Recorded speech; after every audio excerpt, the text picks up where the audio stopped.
We have an exciting match tonight with Kipp on your left and D-Web on your right. My name is JXB Adam. I will be joined eventually by Salty Pigeon on comms, and we have Jestro Zooks on tracking. The runners have been released. There's a 10-minute stream delay. We should be them starting momentarily. We have Chozo logic, so I believe that means the very first item we are going to find is the morph ball on the pedestal. So sorry, chat, there's no prediction on what that first item's going to be.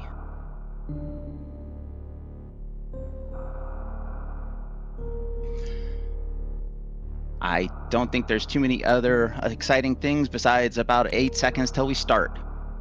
So we'll be on planet Zebes shortly.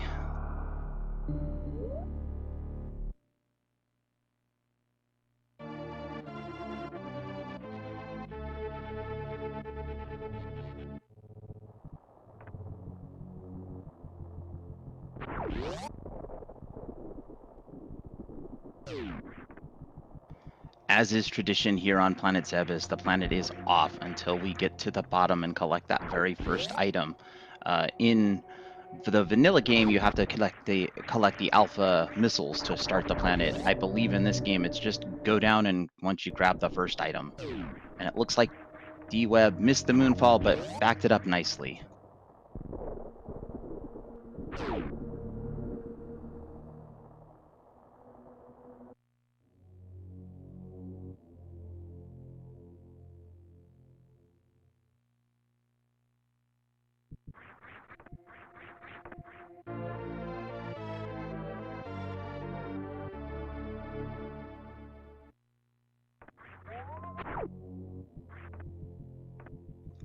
All right, both runners have Morphing Ball in hand, and we'll be heading over to check these miners that are over here. The ceiling will be a miner, and behind the power bomb blocks will also be a miner. Looks like missiles in the ceiling. D-Web gonna go down and check the Chozo statue down here to see what the game is expecting, and it is super missiles. So here we go. That means that we are going to have to head back up and battle Bomb Terizo to get our progression, which will either be bombs, power bombs, possibly speed booster if the game's feeling extra spicy, or the screw attack item.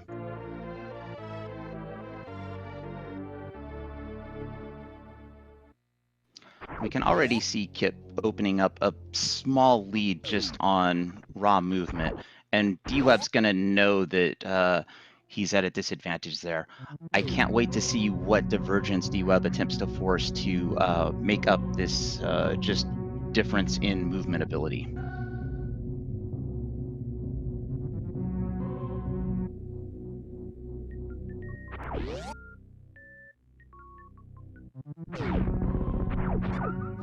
And we don't have power bombs, so there will be no checking of Old Mother Brain right now, and I highly doubt either of our runners will be coming back down here.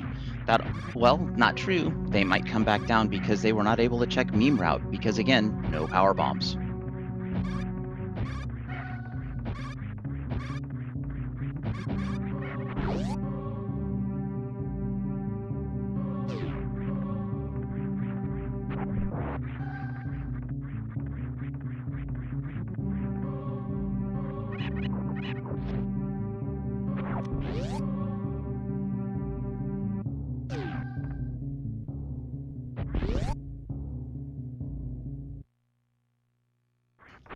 A nice right side wall climb by D-Web as Kipp finds an energy tank on Bomb Terizo. So those super missiles are going to be our progression, allowing us to get to some portal on the right, or maybe down here at the bottom where the vanilla G4 or the vanilla green Bryn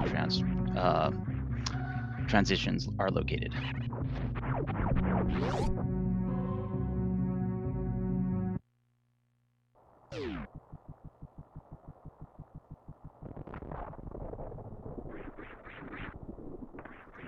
Kipp already following the super missile logic and heading over here to the right off of landing site.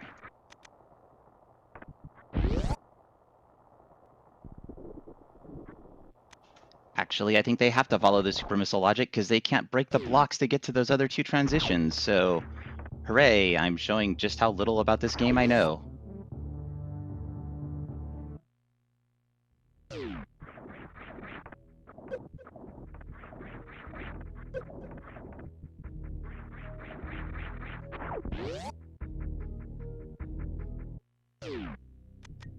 First transition for Kipp is Upper Norfair, it looks like. And Red Brinstar, so Red Tower top.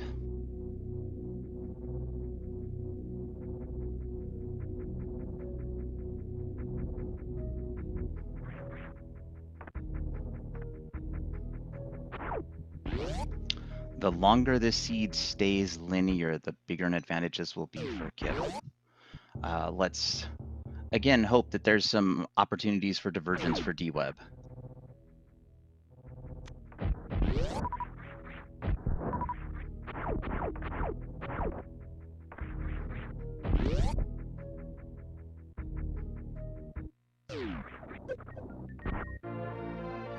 Alpha Power Bombs contains the Spazer. Now, normally in Dash, the Spazer has a few special extra abilities like opening the blocks to Waterway or getting you through Botwoon Hallway. But in this Chozo logic, that's not going to be the case. D-Web has found the speed booster at the Spazer location.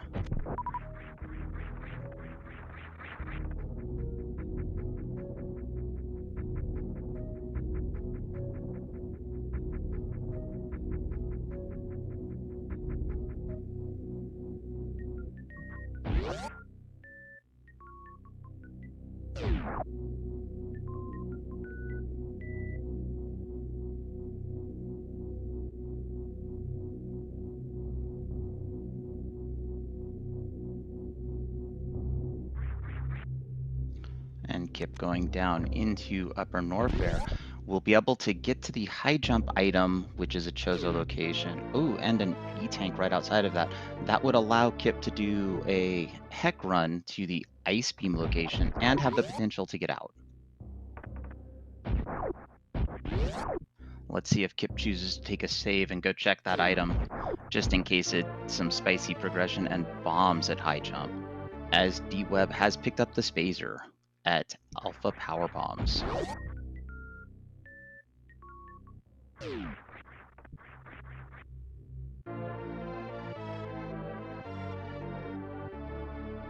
I do find it interesting that we call those Vile Plumes when I think the official manual calls them Samus Eaters, which is really weird that a plant would be named that.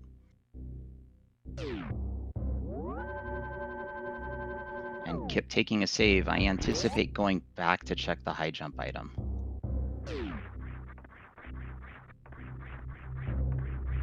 D-Web finding front of Wreck Ship, immediately turning around. While it would be possible to get into Wreck Ship and defeat Phantoon as we have vanilla bosses, it's still a bit of a rough fight on Power Suit, even with one E-Tank.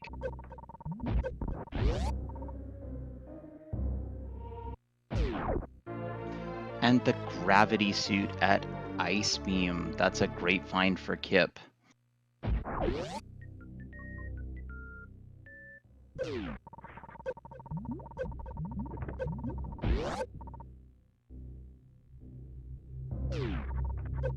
Now, the Gravity Suit in this mode, I believe, offers a 25% damage reduction, but no protection from heat.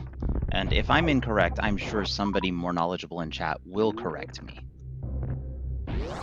Chat, the real MVPs here for speed gaming, right outside of the trackers, who are the 100% MVPs, because without trackers, we don't know what's going on.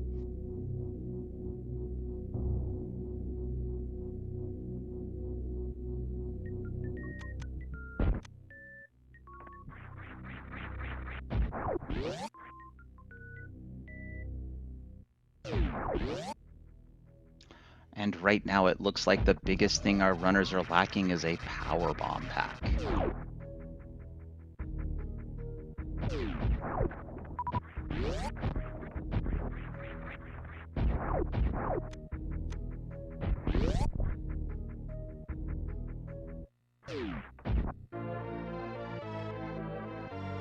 There's Kipp grabbing the speed booster. And it looks like D-Web is going to go make this run to the ice beam location. Hopefully we'll be finding that gravity suit and able to get out with it.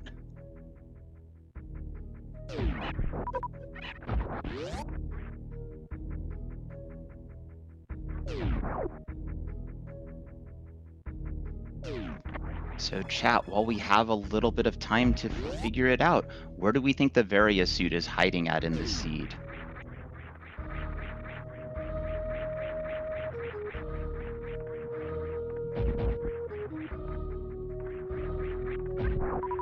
And so with no power bombs, early X-ray is off the table. And there's the meme route transition at the middle of Red Tower. So that's actually good news for Kipp, because now Kipp knows that there's no reason to go back down to Old Mother Brain in that area.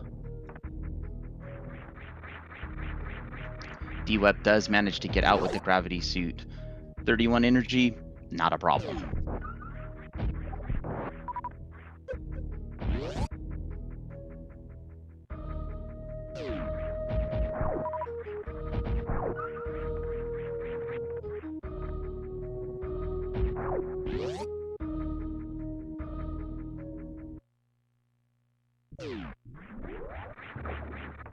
And now Kipp heading over to Wreck Ship, gonna check under the ocean, finding another missile pack.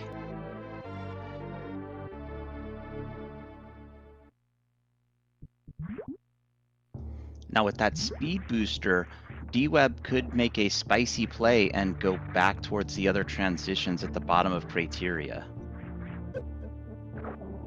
I call it spicy because that is not an easy short charge to get to break those blocks. However, if you're in this tournament, you are going to have the skills to do that, most likely.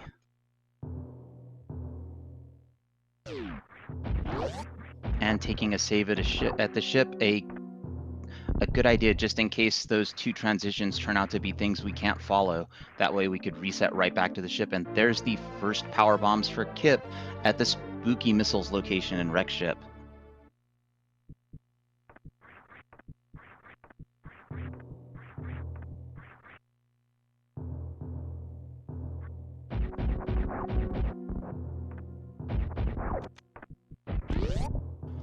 With bombs, D-Web is going to come over here and check 230.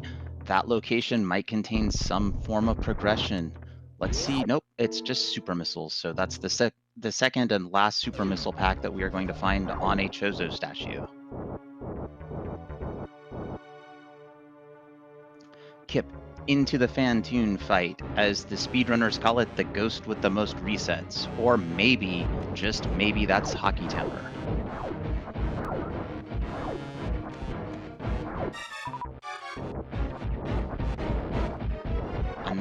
Another potential check that D-Web is not making would be the back of Gauntlet, which with those bombs is accessible. I'm not sure if it's in logic with only 2 E-tanks, but again, another play that can be done. And look at Kipp just destroying Fantoon with a Doppler.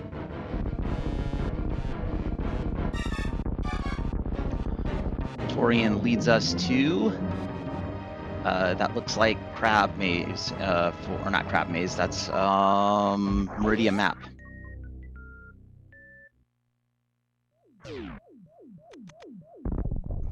Now the Wreck Ship is on for Kipp and available for expectations.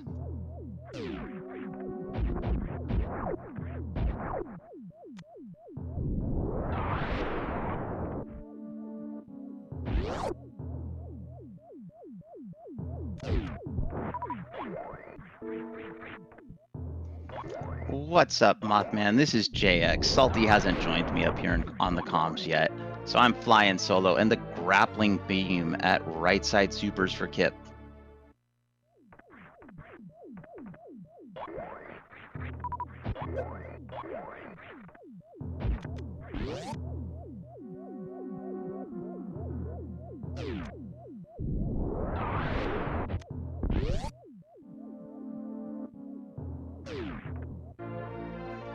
And just some missiles at left side supers in the Wreck Ship.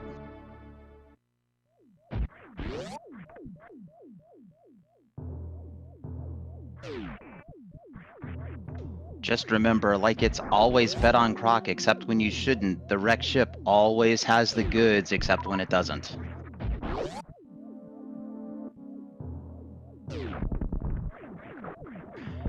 And we've got D-Web going into Kraid. Again, vanilla bosses, so we know Kraid is waiting behind this door. And poor Kraid, the boss who just is around for a few seconds, unless, of course, somebody's feeling charitable and takes poor Kraid to prom.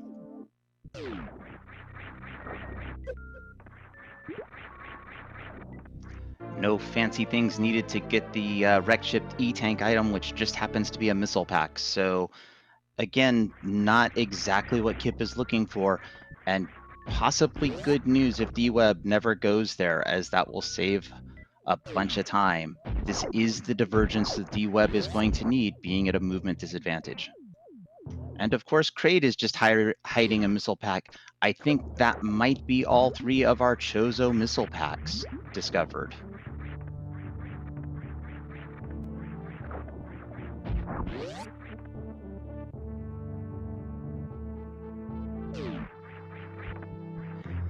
Chozo missile packs, the absolute womp womp of items that you can get in this mode.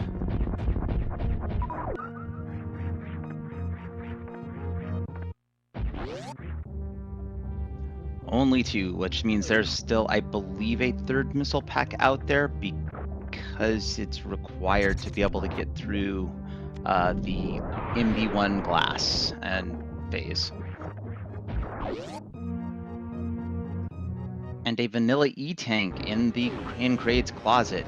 Kipp has found Croc and is deciding that Croc looks like he needs a bath.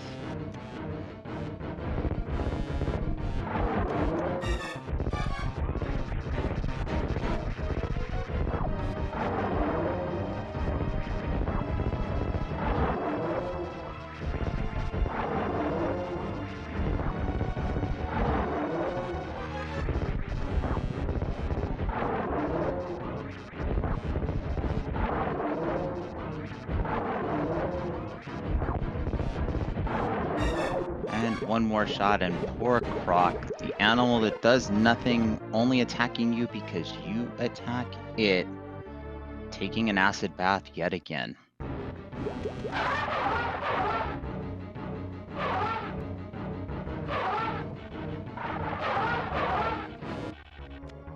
So the only item we didn't see in the wrecked ship of value would be the Chozo statue after bowling.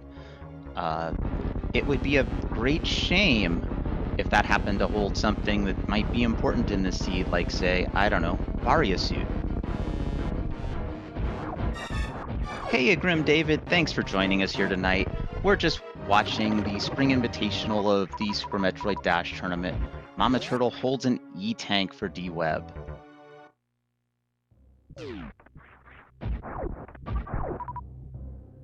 Yep, it is possible because, again, the back of Rep Ship transitioned to Croc, so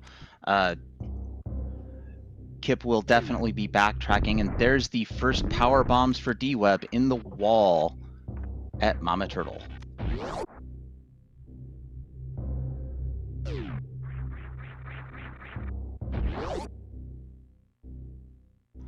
Honestly, in this situation, that was probably the best two items that D-Web could have found at Mama Turtle. An E-Tank to enable the potential of doing some Lower Norfair shenanigans without Varia suit, and the first power bomb pack, as Kipp has found Space Jump at the grapple location.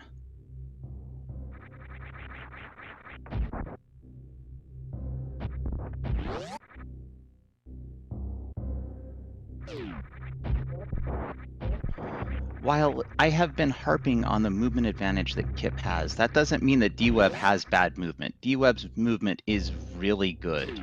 Also, the divergence, I believe, is a good thing for D-Web. More divergence, more chance to just spike a good item early and take that right to victory.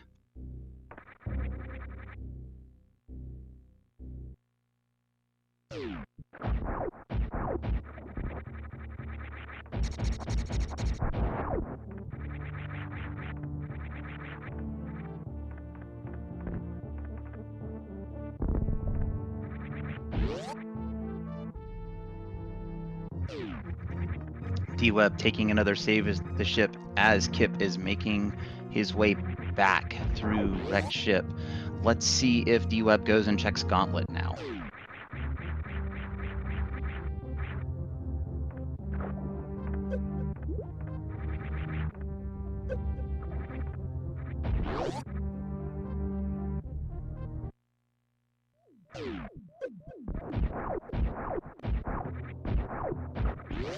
So I know Kipp is an experienced runner in just about every category. I don't know all of D-Web's strengths. If D-Web is a strong RBO runner, it's possible that just a few more tanks and lower Norfair might be on the table, though it would be a risk because you're not guaranteed the E-tanks at Fireflies or behind Riddles.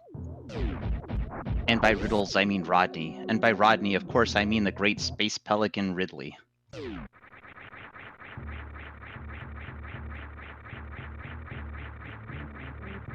And just a wave beam behind Gauntlet. I don't think in Chozo logic that a suit could be up here, so that would be the big detractor from doing Gauntlet.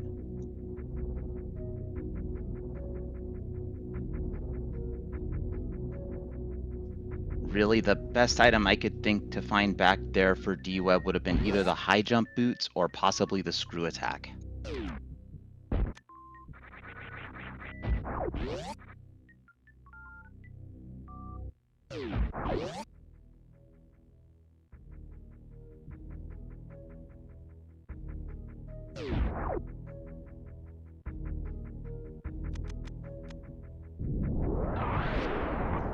Kipp destroying the tube, gonna check this top transition that would normally be into West Meridia. Where do we find? Back of East Meridia.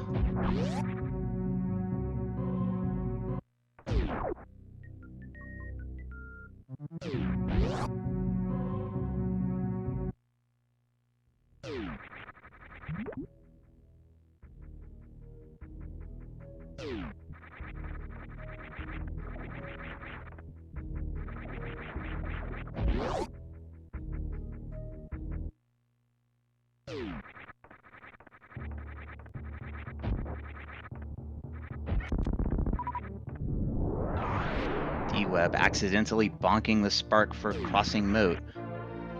Our runner's about to do a high five at moat missiles.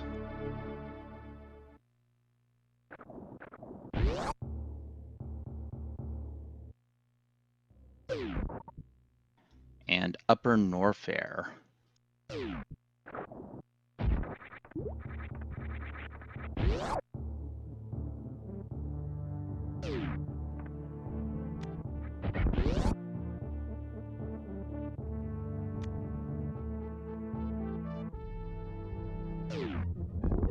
So the one place we haven't found that I think each of these runners would like to see is Green Brinstar.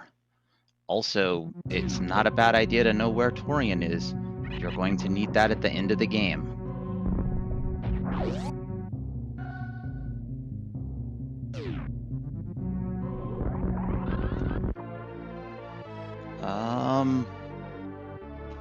That's interesting. I might have expected D-Web to follow into that Upper Norfair, but maybe taking into account the fact that while the heck runs are possible, the refills are very slow if you have to do refills. In the meantime, Kipp is just filling in all the map knowledge that D-Web already has.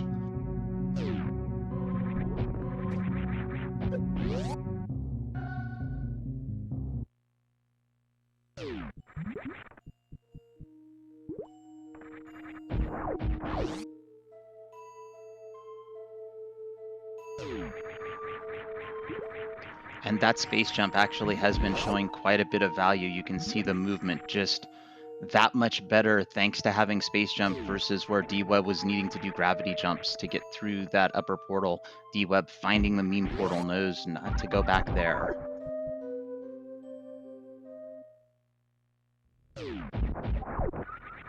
And now Kipp has found Kraid, so I anticipate we'll do a quick trip in here, murder poor Kraid just in his lair, and move on.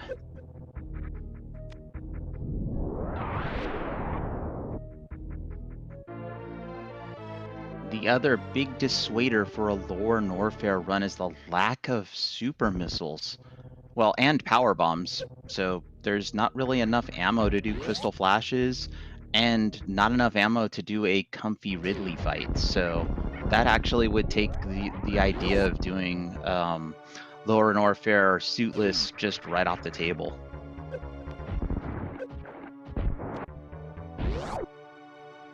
And surprisingly, both runners getting shot by Kraid's Ghidorah, an unusual thing to see.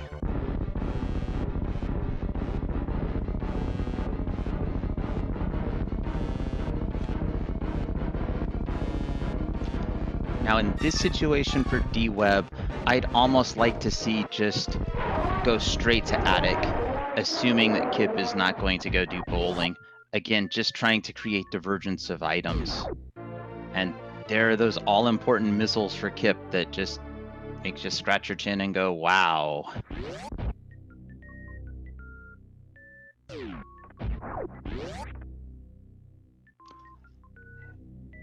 As D-Web moves down to take on the Ghost, we'll see if D-Web can pull off the 2-round just as Kipp did, or if it'll be a 3, or unfortunate if it gets to 4.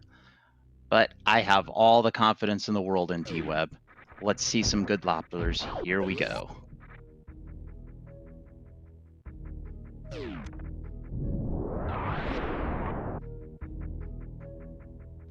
The back portal of Wreck Ship is definitely one of D-Web's targets, and the reason I'm talking about the upper, the Chozo out of Attic is because most runners know that bowling is extremely slow and there's only one item back there. So it's a reasonable skip that almost everyone would make.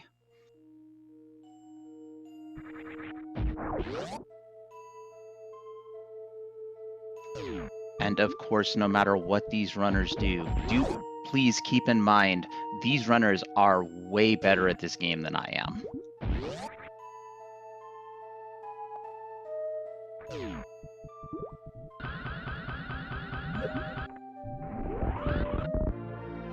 Blind Spark check into Main Street Missiles, rewarded with a super pack. If you're gonna check that item, you may as well spark in and get it. It's just as fast as going up, looking at it, and coming back down.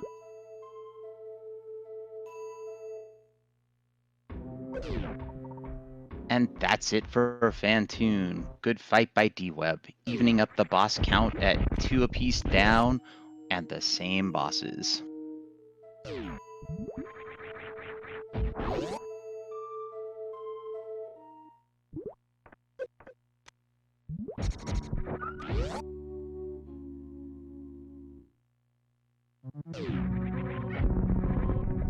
So, with Grapple Beam in hand, having power bombs, the X-ray location now looks like a potential source of progression.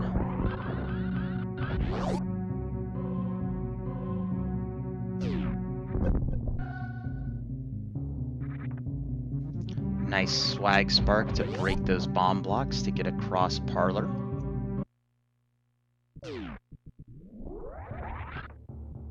And there's the grappling beam for D-Web.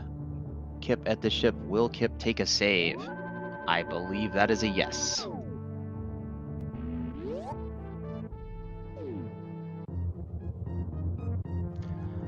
So as we continue, I still haven't seen any guesses in chat as to the location of Varia's suit. I'm really surprised my Shaq Tool fans haven't already put that in, being as we have the gravity suit and we have the grappling beam.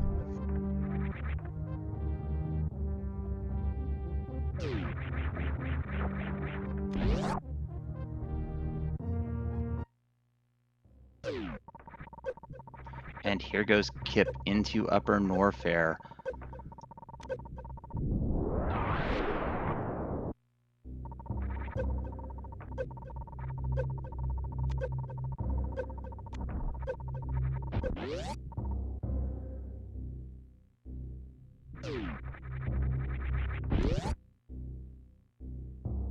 Upper Norfair right now, the densest location of Chozos left in the seed.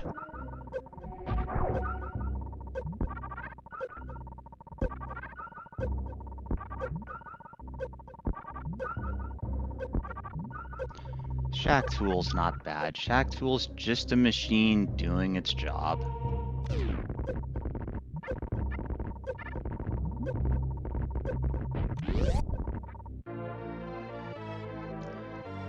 And while D-Web is doing exactly what Kipp is doing, Kipp finds the loose charge upgrade that's at a minor location.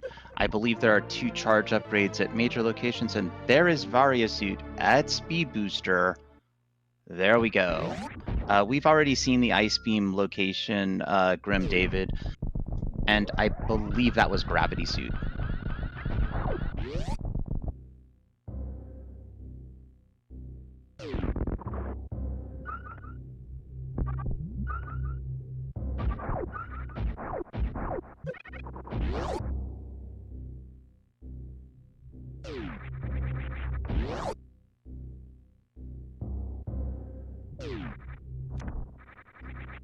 So now this makes and it looks like D-Web is going to also take on Croc. Again, we know this isn't the play, D-Web does not.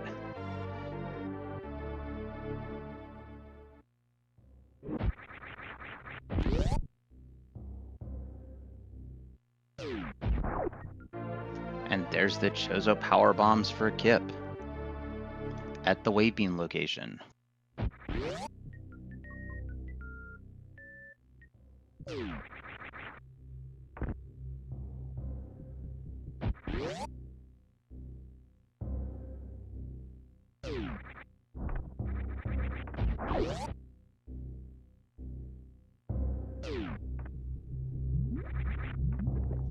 And Kipp is heading down to check the vanilla Lower Norfair transition, which has a very high chance of being Green Brinstar.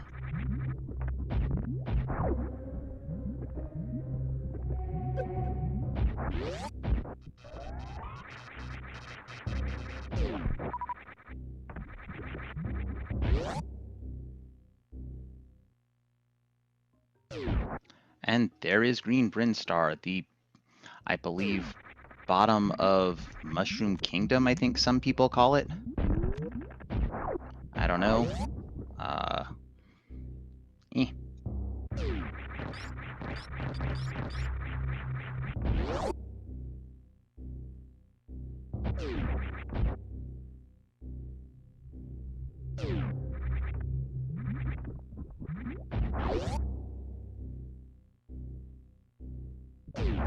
D-Web about to get their space jump as the Croc Portal, Vanilla Croc Portal leads to the regular Green Bryn transition out of Criteria. So top of Green Bryn.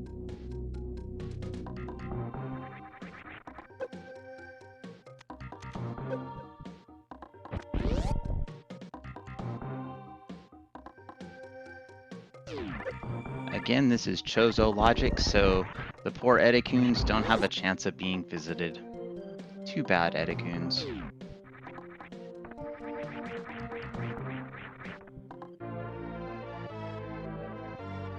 And a missile pack outside of Mission Impossible. That's correct, Grim David. We're not hearing Salty Pigeon because Salty Pigeon is not here yet. Hopefully Salty will be here for Game 2 to help me out so that I can look a little less foolish.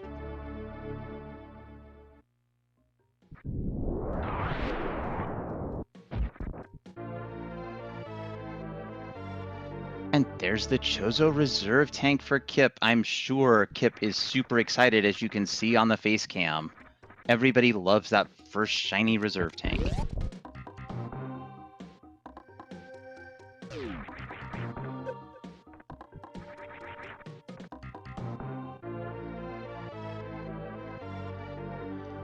In the meantime, we have D-Web making their way back to the wrecked ship. We know that if D-Web chooses to go and check the attic Chozo, the best thing they can possibly spike would be either Screw Attack, High Jump, or Plasma Beam, given Varia is in Upper Norfair.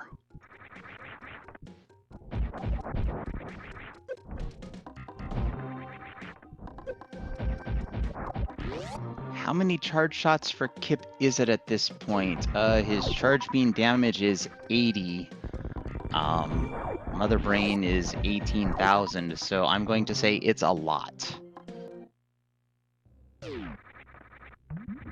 Something like, it's over 200 right now, not counting ammo.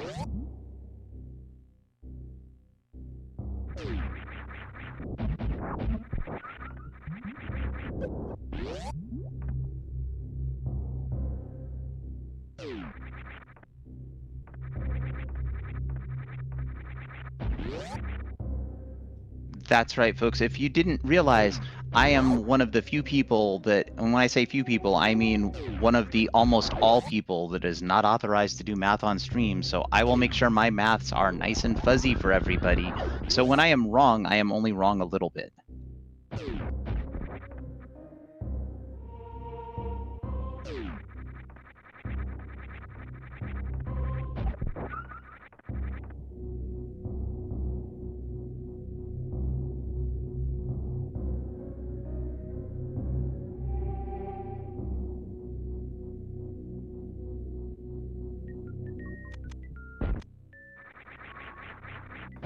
And here's the X-ray check by D-Web. This is another place where Kipp has not been. However, we already know that the goods are hiding in Upper Norfair. So again, the best this could pay off with would be high jump, screw attack, or the plasma beam.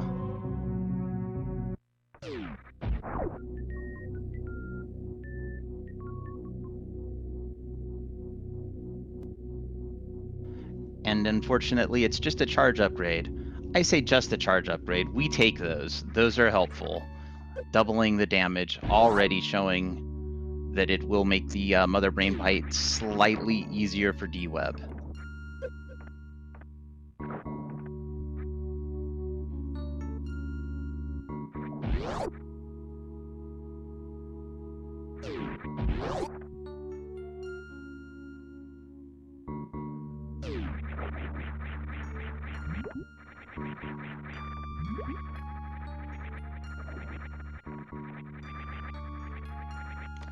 And we have Kipp heading towards the toilet. I said Kev because we had a raid by Kevnastics, and my brain is squishy and gets mixed up. Thank you for the raid, Kev.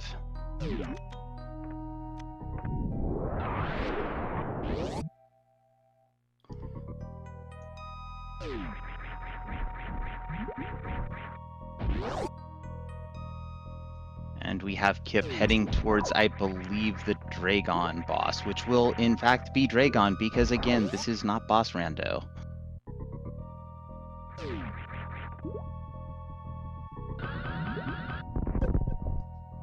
Going to do a very nice short charge to pick up the Aqueduct Miners.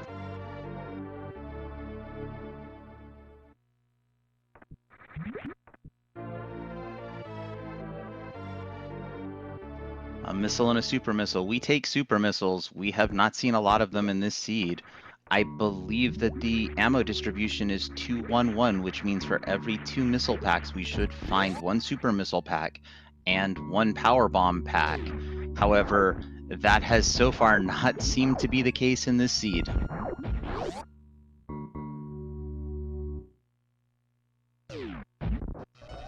All right, here comes the silly sea snake for a Kipp.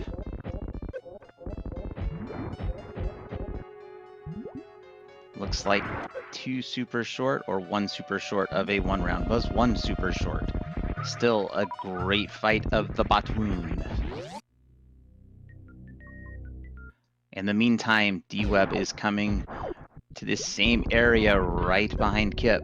And as we all know, if D-Web simply follows Kipp, there is almost no chance, which is unfortunate because we want D-Web to have a chance. And not because I'm rooting for D-Web, but rather I'm rooting for an exciting close race.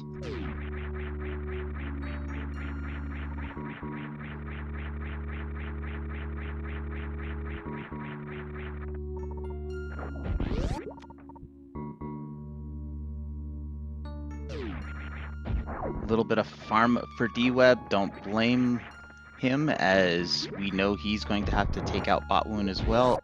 Got the short charge but fell off, recovers by sparking from the bottom. as Kipp enters the Dragon fight.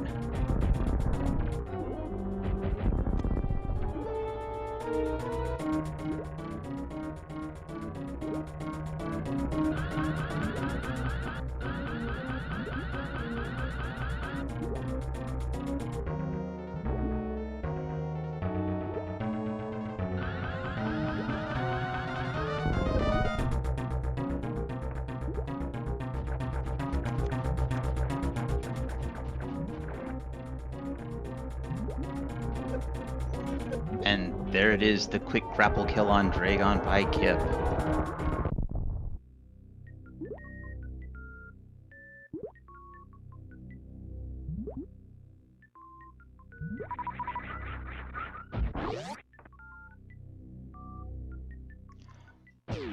D-Web cleaning up the bot wound fight nicely as Kipp finds the Spring Ball behind Dragon. Everybody knows Spring Ball is the best item in the game. And picking up those super missiles is D-Web. Kipp may pick those up on the way back out. I'm pretty sure D-Web is picking them up just to shorten the farm heading into Dragon, should D-Web even choose to farm, again, given that they have the grapple beam, but they do not have the Varia suit, so that turret damage is real.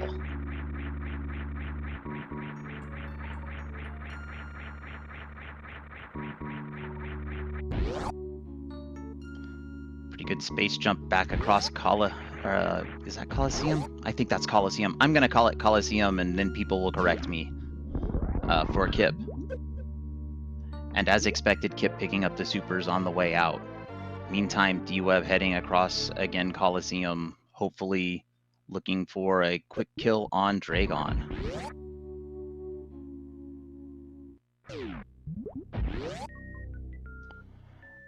And the mistyped room item is the Power Bomb. And for mistyped room, I mean that because it's called the Precious Room.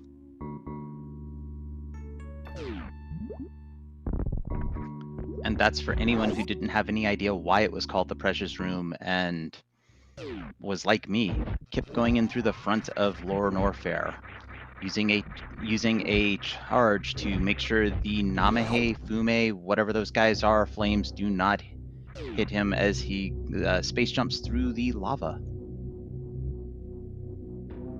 D-Web into the Dragon fight. Let's see if D-Web can have as good a fight as Kipp had.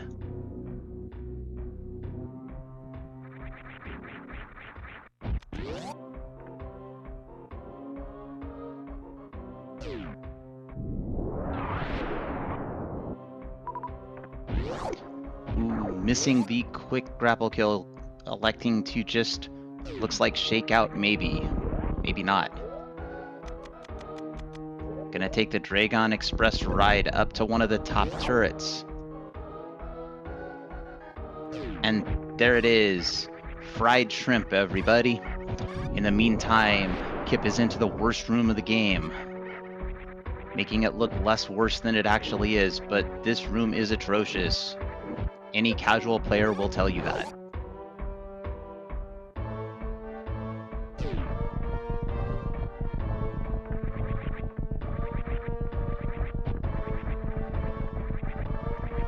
Kipp into Amphitheater, making it look like it doesn't exist.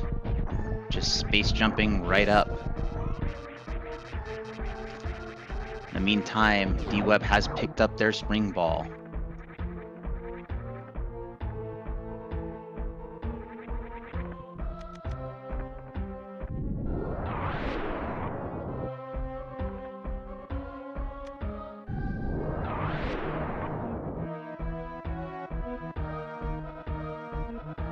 Kipp is an accomplished low ice player, so this Ridley fight will be a little difficult, but definitely something Kipp can handle. I would not want to try this. This would just be me dying to a Space Pelican very, very quickly. D-Web, in the meantime, is going through Cack Alley.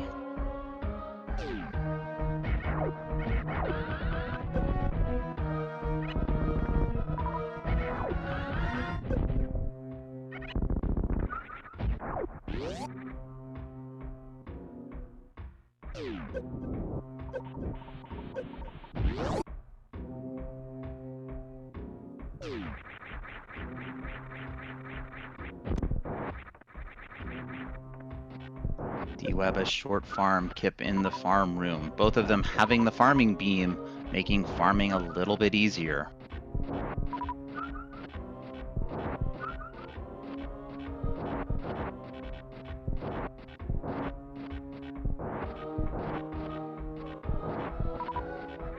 And D-Web is going to check the plasma beam location.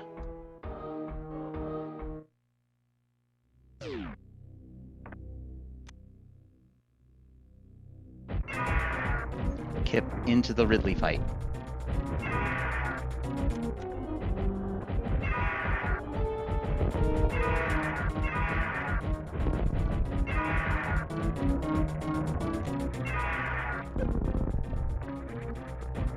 And it's a Chozo E-Tank at the plasma beam location.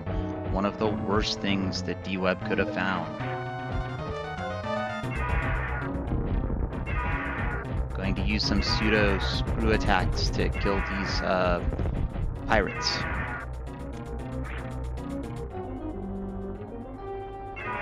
And while I was talking about this plasma room for D-Web, Kipp has dispatched Ridley. D-Web does need to be careful, down to 99 energy.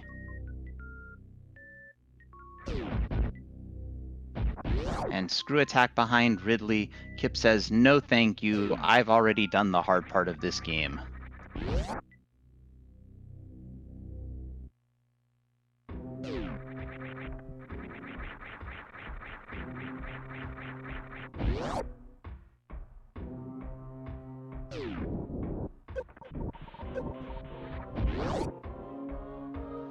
D-Web down into one-hit territory, gonna take a Crystal Flash.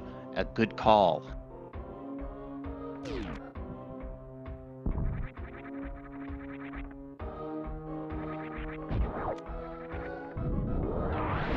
And I am finally joined by the one and only Salty Pigeon. Salty, welcome to the booth.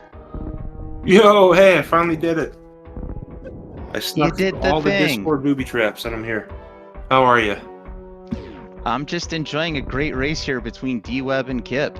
Kipp has all the bosses down. D-Web still needs Ridley. It's been quite the race so far. Oh, heck yeah. Kipp, D-Web, two of my favorite people. Glad I finally got here. Chat, how are y'all doing, man? Me and JX will be here for the remainder. Sorry it took me long to get through this Discord trap. Apathy Duck. Big shout outs to Apathy for helping me get through that. Yeah, the Discord is designed specifically to keep people from talking. Yeah, it's like no fun allowed.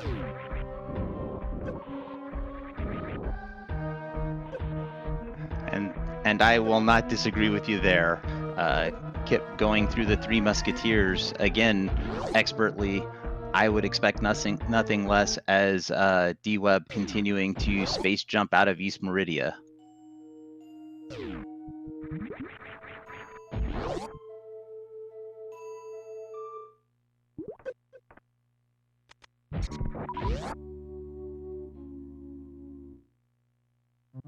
Well, I'm trying to figure out my my audio output because I can barely hear you, but I'll do that during the break. Okay. But Chat, is my audio good for you guys? Oh, I'm sure it was fine. I just Yeah.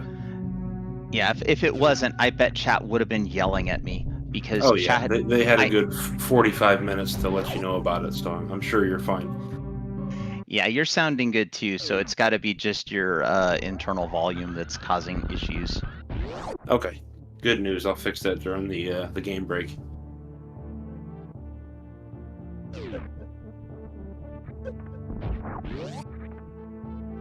In the meantime, we see Kipp heading back towards Tourney, and D-Web again doing exactly what I think D-Web needs to do in these games, and that's just do the checks that Kipp is not going to do. Going to go visit our friend, the one and only Shaq Tool. Unfortunately, in this game, that's not going to pay out much because we know the Varia suit is hiding at the speed booster location.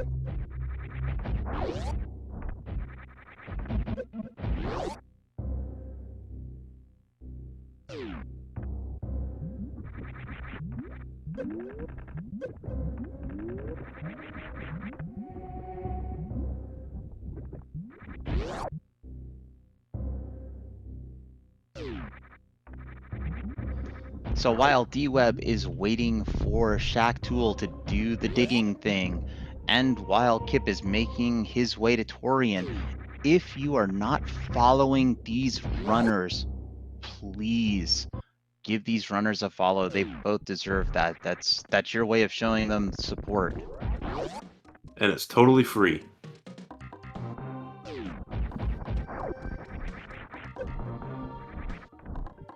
And also, you should follow my co-com, Salty. Salty went through a whole trial and tribulation with Discord to be able to join us here tonight. And please follow our tracker, Jestro Zooks. Jestro, the best Super Metroid tracker in the business as far as I have ever heard. That's very true. The only thing wrong with Jestro is that he's a Jets fan, but you know, we can look past some horrible things to enjoy him as a human. Not that any of you care about football, but that's okay. I was going to say, I too enjoy sports ball, but it is entirely possible to just like a team that is not so great. Just to make sure that Jestro knows that he's in good company. I've been a Cincinnati Bengals fan for like the last 35 years, and most of those have been absolutely horrible. Oh man, I feel your pain a little bit. But at least you have a good quarterback now, as long as those big guys up front can keep him healthy.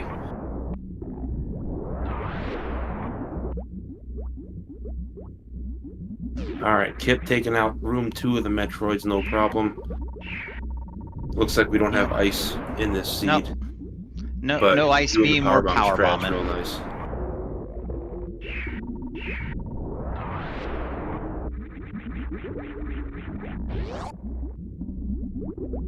And we did plenty see of power that bombs for room 4. Yeah, D-Web was rewarded with the plasma beam. Look at the beam damage difference between Kipp and D-Web. Just an amazing difference there.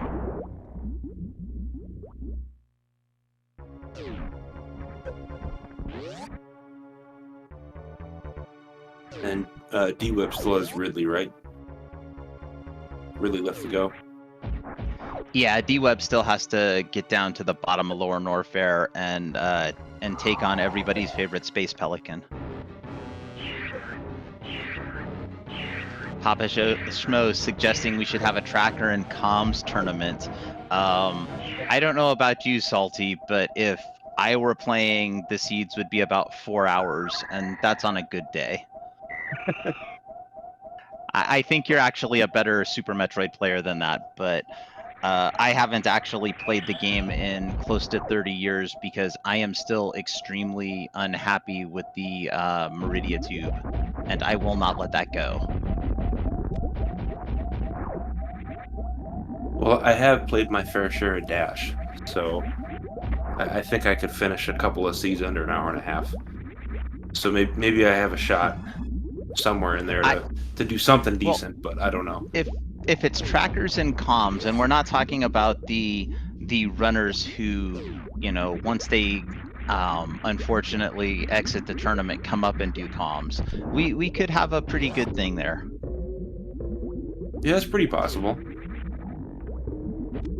And immediately Papa Schmo reminding us that he was not thinking of any of the craziness I'm talking about, but rather who could track and commentate the best. And I think at least for commentate purposes, that's going to be subjective to the people listening. And for tracking, it's just there are a lot of very good trackers out here. I just happen to know Jestro from watching hundreds of YouTube videos. Oh yeah, Jestro's great. He'll have no problem doing the tracking tournament. As for commentary, I think my fans and haters are split down the middle. But I love you all. You know, I need some haters so I know what to get better at. And there's nothing wrong with this. I actually am open to any suggestions to make my commentary better because, quite frankly, I am here as a commentator to entertain chat. to provide insight into the tricks and just different things that we are seeing in the game, and to have fun, because, you know, we're all here to have fun, right, Salty? Oh, absolutely. Great game from our childhood. We all get to be in our mid-30s and still have fun. It's all about fun. And we get to share it with the younger generation, and they're like automatically better at it than us, and they still kick our butts. But whatever, it's fine. We got like Zost and Behemoth and Zenny to fall back on. Oh, and Oats. Can't forget about Oats. Oh, he just has the world record at any percent. That's kind of forgettable, except it's not. But yeah, those four are in a league by themselves, I think, with only a few people that could even come close. But I think that's what playing, you know, 10 to 20 to 30,000 hours of Super Metroid will do to you. That, and it might make you need to go to a mental institution, as we see Spospo had high jump boots.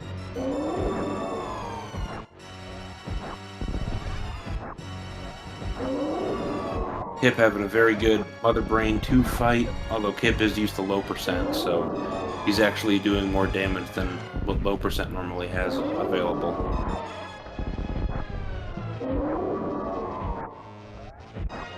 So no big deal for him, just another day at the office. Yeah, unless Mother Brain decides to go absolutely nuts, which Mother Brain can do. I have seen a meatball into onion rings into a French fry that you just can't avoid. But it looks like we are on to the catch-up phase, and while it is the most dangerous in terms of the amount of damage you can take, it is the easier phase to see the attacks and dodge them. With the exception of the transition, where maybe some onion rings come out and you get that last shot and then the ketchup follows, which happened to me today. Yeah, that first ketchup shot is the most dangerous, absolutely. Question in chat, is the reserve going to carry Kipp? No, Kipp's going to carry the reserve. Kipp has strong shoulders. It'll be totally fine.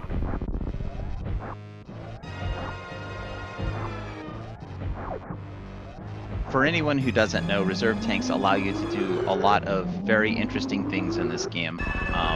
Not as many interesting things as the X-ray scope, but that's probably best left for another tournament. And here we see Kipp's face cam showing you exactly what most runners do during this cutscene. Drink of water, go to the bathroom, you know, whatever you need to get done. Yeah, get up, stretch your legs. It's a long cutscene. Yeah, let Sam out, definitely. Or give Sam a treat. Maybe Sam... We all know that Sam is Kipp's biggest cheerleader. Sam is such a good dog. Deserves all the treats. Definitely good for that break. Absolutely, and if you've never been in Kipp's channel, that's one of the Channel Point awards, is to give Sam a treat. So if you want to see that, give Kipp a follow. D-Web might also have some amazing rewards. I'm not sure. I'm going to have to follow D-Web after this match is done. So give D-Web a follow also.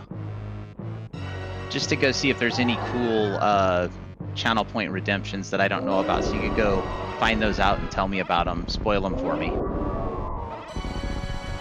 And D-Web about to make the trek down to the speed booster location after doing this Crystal Flash. Going to find the Varia suit. However, with Kipp through MB2, it's going to be too little too late.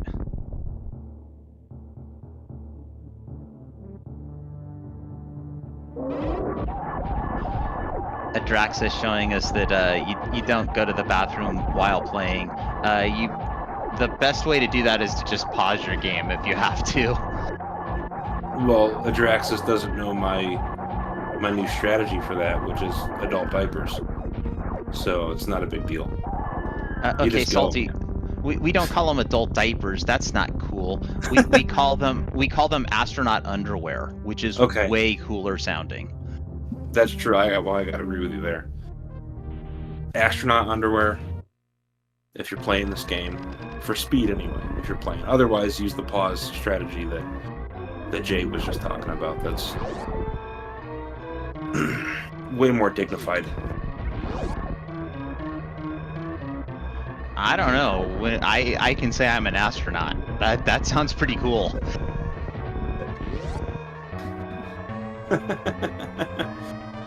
Oh yes, thank you. Thank you for that pun, Adraxis. We appreciate that.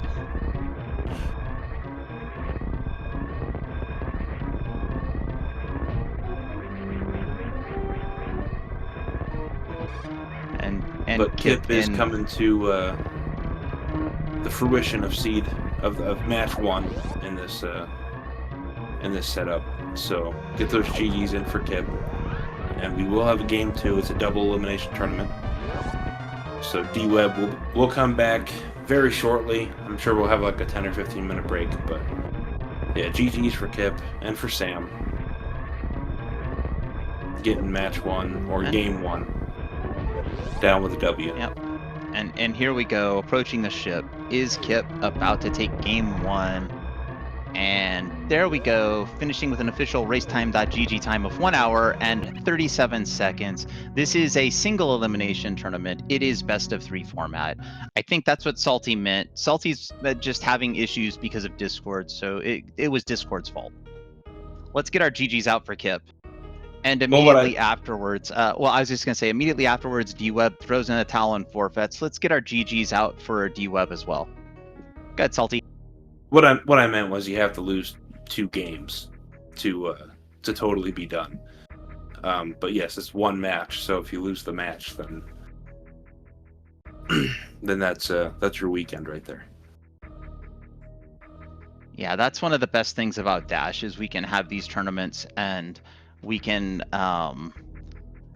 the tournaments are short. Like that was the main that's the main thing about Dash is these seeds can be very quick. So you can run a tournament in single day, or in the case of this one, I think we've got 3 or 4 days to run it, but still.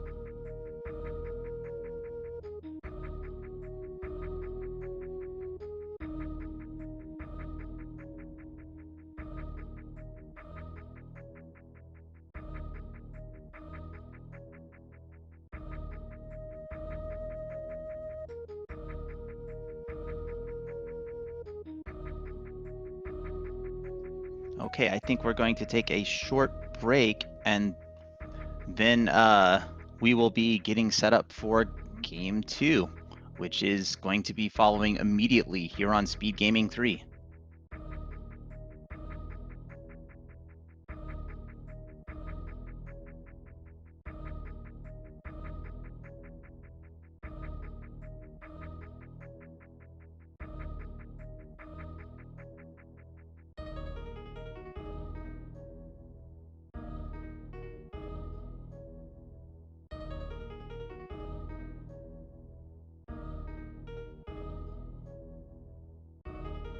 All right, we'll see you all in about 5 minutes.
Speed Gaming 3, welcome back for Game 2 between Kipp and D-Web.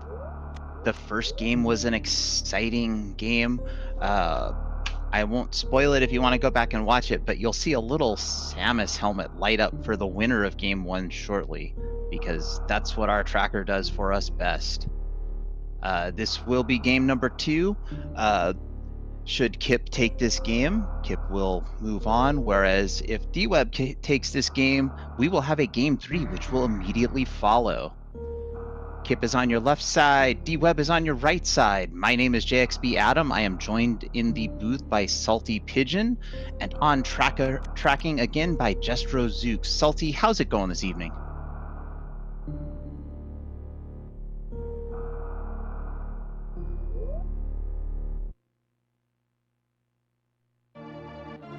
Uh-oh. I know game 1, Salty was having Discord issues. Salty might be having Discord issues again. And here we are back on the surface of planet Zebes as we make our way down to get our Morph Ball. Again, this is Chozo logic, so the Morph Ball will be on the Morph Ball pedestal.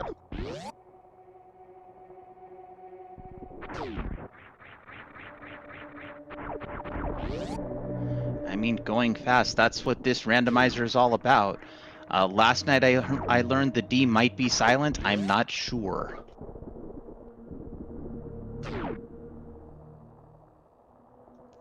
And I expect D-Web will have a similar strategy in this game that he took into game number 1, which is to try to create divergence from Kipp, knowing just how fast Kipp can be with the movement.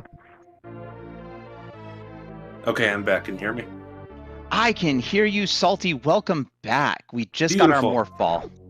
In the first minute, got the Morph Ball. Everything's going great. All right.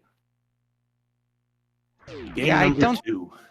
I don't think this randomizer is going to be one of those, 20-minute Morph Ball things.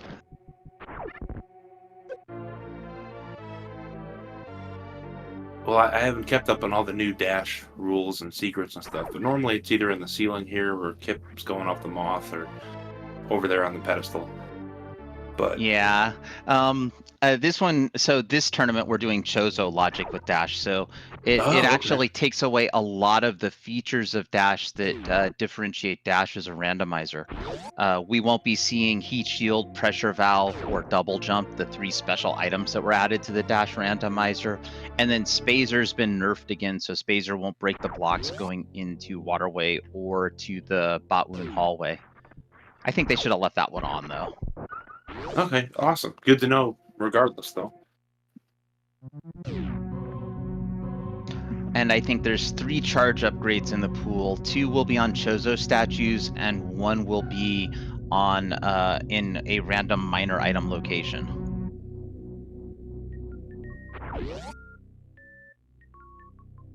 Yeah, I believe the other dash iterations had 4 upgrades, so I should have done my job and read the entire thing when they sent it to me. But that's why we have JX here. No, that's no fun. It's more fun for us to discover all of the things that are going on together by, doing what I like to call deceptive commentary, where we just say the wrong things and chat's like, who are these 2 and how'd they get in the booth? Oh, well, that's great. I'm very, very good at that. Everyone knows that from Randomizer Season 4. Salty just makes things up, and then the mods come in and correct me, so everything's fine. Well, I mean, you did try to make this a double elimination tournament, which honestly I thought was great, but everybody else was like, "Oh wait, no."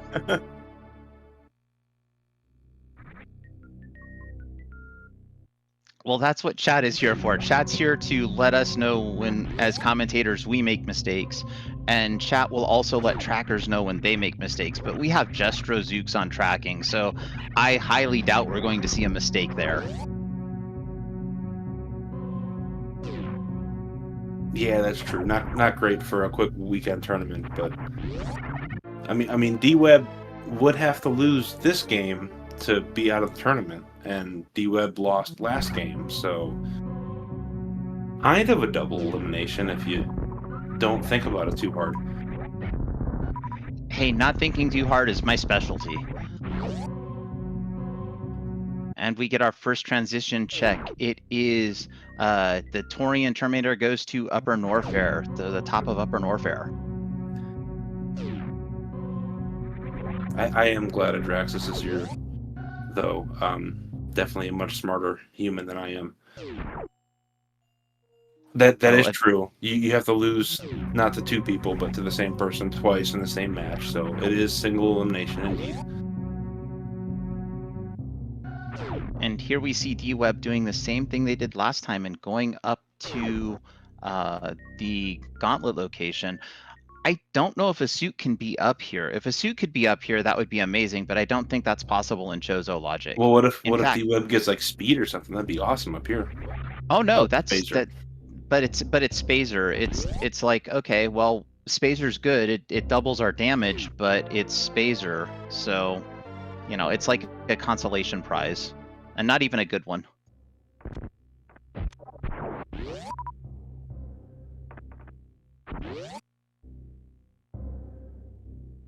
So I guess really the best thing up here could be maybe ice or speed booster. And see there's Varia at high jump, so already things going a little bit better. In chat, if you didn't figure out which suit was going to be first because you didn't want to play my fun game, that's fine. It was Varia this seed. And thank you, Adraxis. I appreciate you letting me know that that it's actually suit restrictions as a flag versus the mode, and that suit restrictions is on. So no suits in criteria.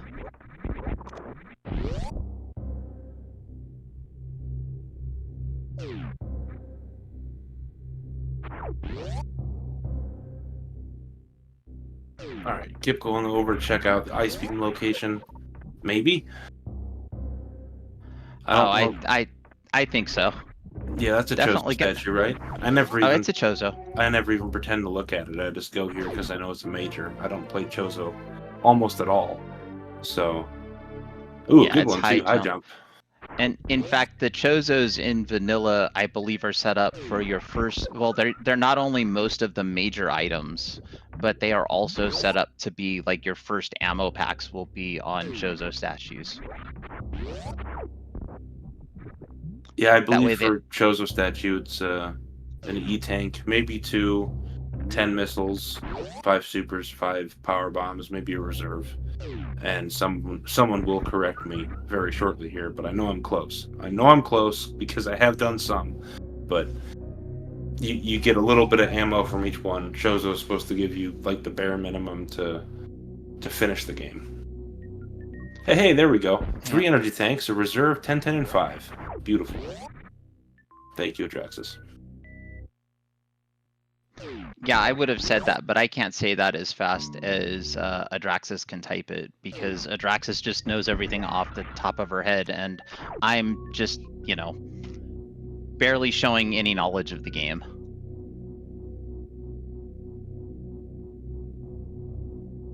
That's okay. By the time we figure out what's going on, one of these runners will have won this match. Actually, and we'll be ready for the next one. I was just going to say, by the time I understand all the settings, this tournament will be over and it'll be time for another one. That's probably a lot more fair. Although then I don't know what my excuse is because I've already done 2 other tournaments, but that's okay. Well, the settings for each tournament tend to change. It's much like when you were doing Randomizer League. I believe the settings on each week change, so it's to show it. You know, it gives the runners a big challenge, and it gives the commentators equal challenge, but in a different way. Yeah, and in that tournament, I got to run and commentate. So some weeks I was prepared for it, and other weeks I was just completely lost. Yeah, like I said, I haven't played this game in almost 30 years, or 30 years. It's been about that long, and I don't think I would be exciting to watch as a runner. I think I would bore people after the first 5 minutes of dying on landing site. Actually, if you could find a way to die on landing site, that would be exciting, because I don't believe there's any enemies there ever. So you'd have figured out something new that we can do with the game. I don't know if that would be useful, though. Not useful, but definitely interesting. So So you've just described me in a nutshell. Not useful, but interesting. I like it. Well, I didn't mean it like that, but as long as we're having fun, sure, why not? Well, that's what, again, we covered this last game. We're here to have fun and enjoy this great match between Kipp and D-Web, while also passing along some knowledge and hopefully entertaining chat.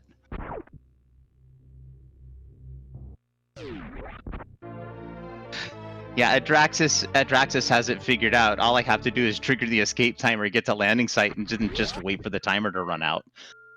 Well, I was thinking about something more exciting than that, but that's fair. That is absolutely true. Maybe you can spawn an enemy from another location by doing something weird and wait for it to kill you. I don't know. I'm just here to make stuff up. And that's fair. We appreciate that you're here to make stuff up, because quite frankly, that's part of what makes watching these fun.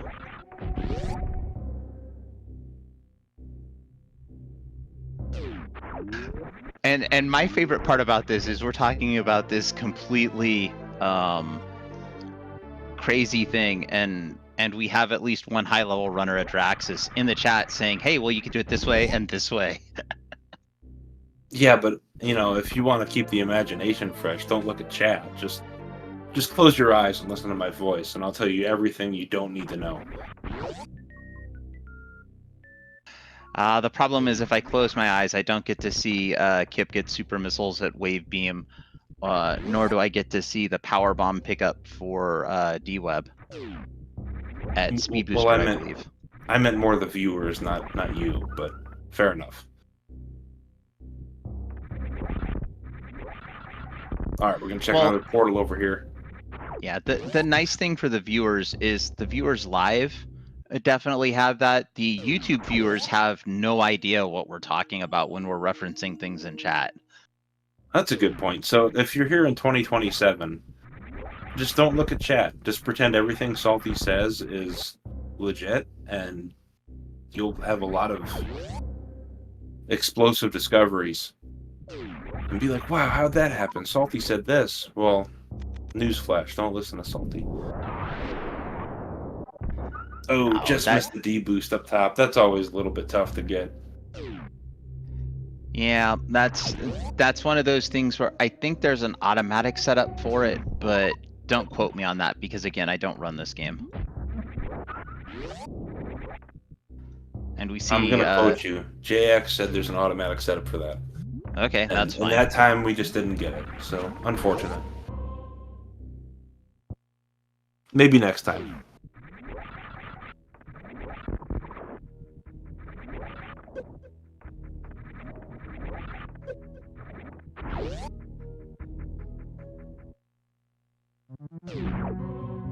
And there's East Meridia found by Kipp at the top of tube, or not top of tube, above the tube, somewhere. Red Tower. This is a place. I believe you were right, East Meridia. I'm just not watching on Discord, I'm watching on Twitch, so I'm like 5 seconds behind you. Because I couldn't get the Discord video to work for me. So that's the way to get back at Discord. Take that, Discord. I'm gonna watch on Twitch. Forget you. Hey, Lower Norfair, the proper entrance. But that's not going to work right now. Also, we did see D-Web do something that I didn't mention last game, and all of those things that look like graphical glitches are actually save stations. It's the bottom half of the save station, which is the only part that's required to save. Yes, very true. Dash does add extra save stations, especially on these map randomizers, just to help prevent soft-locking yourself. And we've come out of Croc's door. Okay, backside of Croc. So D-Web can now go check out Bubble Mountain and the goodies that weren't that good that were over there, but... D-Web was already in Bubble Mountain, though. D-Web could go back and make sure that they got all of the items out of Bubble Mountain, but I think that would be a horrific time loss. Oh yeah, good call. D-Web is on the right. I thought Kipp was on the right. See, I missed that. Kipp did Bubble Mountain too, but Kipp is really, really fast. So Kipp could do Bubble Mountain while we're talking about how to die on landing site. And, Oh, you that's know, true. Kipp absolutely decimated me in the Randall League. So I remember a little bit about that. But I did manage to beat all 4 regular bosses before Kipp and Zost finished the game, so that was a plus.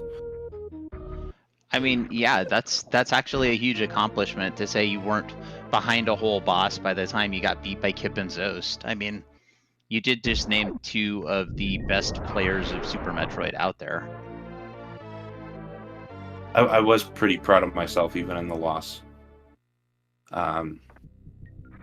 But I had a friend doing the commentating. He told me to shut up, so everything worked out just fine.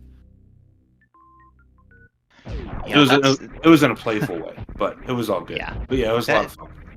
See, so that's one of the things that I say to streamers if I'm chatting in their chat and I'm annoying them, I tell them they can just say shut up, Adam, and that'll work fine.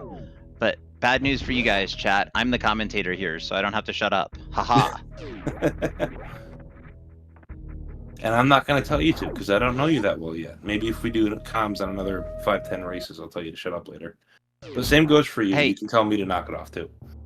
Well, it all depends on if we're, ignoring the game, because remember, we're here for the runners, and this game, not just to have witty banter back and forth. 100%. Looks like... So please give Kipp and D-Web a follow. Although I don't know if D-Web actually streams, but D-Web's huge for the community, so if he does stream, please give him a follow. And Kipp also has lots of fun playing several other games, including this one. And it's a good time. Yeah, they both stream. Follow both of them. Show up in their streams. They're both great people. They will enjoy having you there. Oh, all right, good to know. I used to comm with D-Web in the last major tournament, and he said, "Oh, don't worry about following me. I don't really stream that much, but I guess he has picked up some extra stuff now." And D-Web's good people, so you definitely follow D-Web. Yeah, I'm the person not to follow because I never stream, ever. Mostly because my computer can't handle streaming. It can handle voice though for some reason. But you should also follow Salty and Jestro. I don't know if Jestro ever streams, but if Jestro ever did stream, they would be an amazing follow. So please follow the rest of the comms team.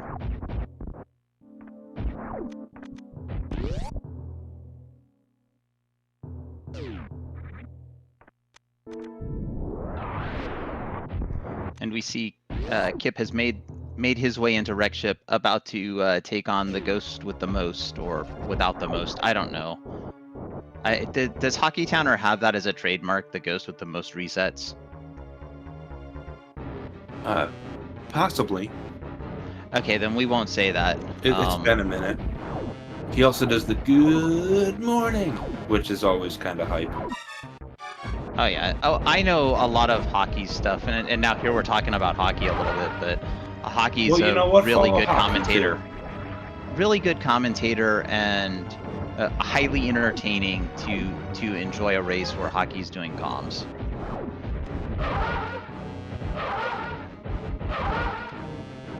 And looks like Kipp's getting a 3-round on Fantoon this time. Not quite as good a Dopplers as the first game where we saw a 2-round monster Doppler at the end. But anytime you can beat Fantoon is a good time. I live for the 3-round Fantoon. I've only gotten a 2-round Fantoon twice. And the rest of the run was garbage, so it didn't really matter. But if I get a 3-round one, I know I'm doing okay. It's normally 4 or 5. If I don't die to Fantoon, I would be doing okay, but that would involve me playing this game, which, again, I haven't in a long, long time. Well, we gotta get you back into it. Well, I already have another community trying to get me to stream and race, so we'll see. Well, I was talking about racing, just getting back into it, just getting through the game and playing along with what you learned, and the racing's totally up to you. Well, This is all about the friends we've made along the way, and Kipp making friends with this reserve tank, because only one E-tank, that reserve is definitely a good pickup. I always like them because they're so silver. They are shiny. You just grab shiny stuff. That's the way to go. And if Metroid MST was here, he would totally disagree with me. I mean, agree with me. Oh. He's not here, so I'll just say he agrees. Yes, if you see Metroid MST agreeing about picking up reserve tanks, I'm going to claim that. Yeah, I was gonna say somebody hacked Metroid MST.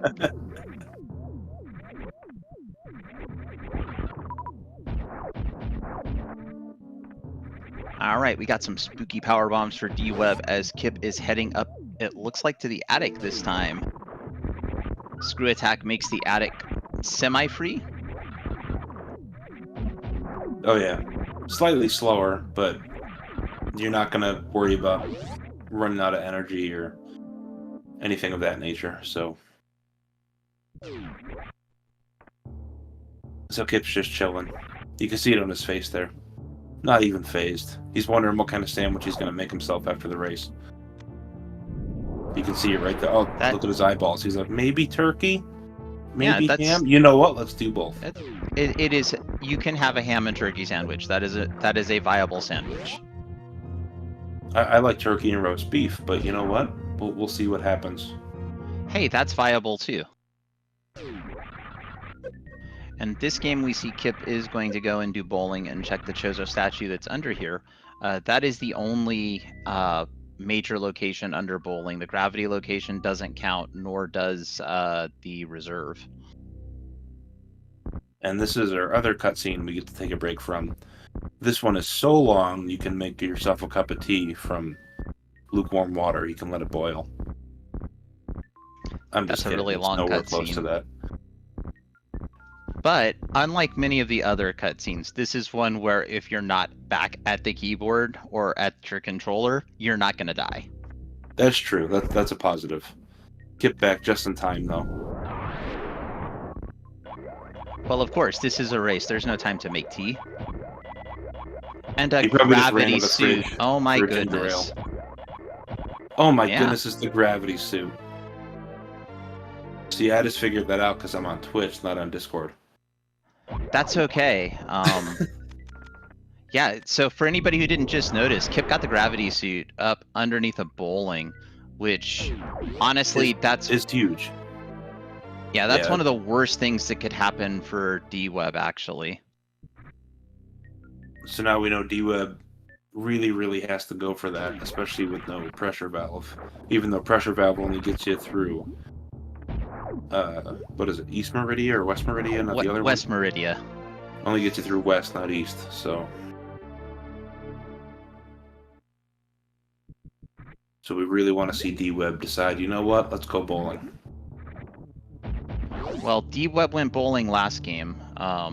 Again, I think it was entirely trying to just make decisions that he felt Kipp wouldn't make. I completely understand that.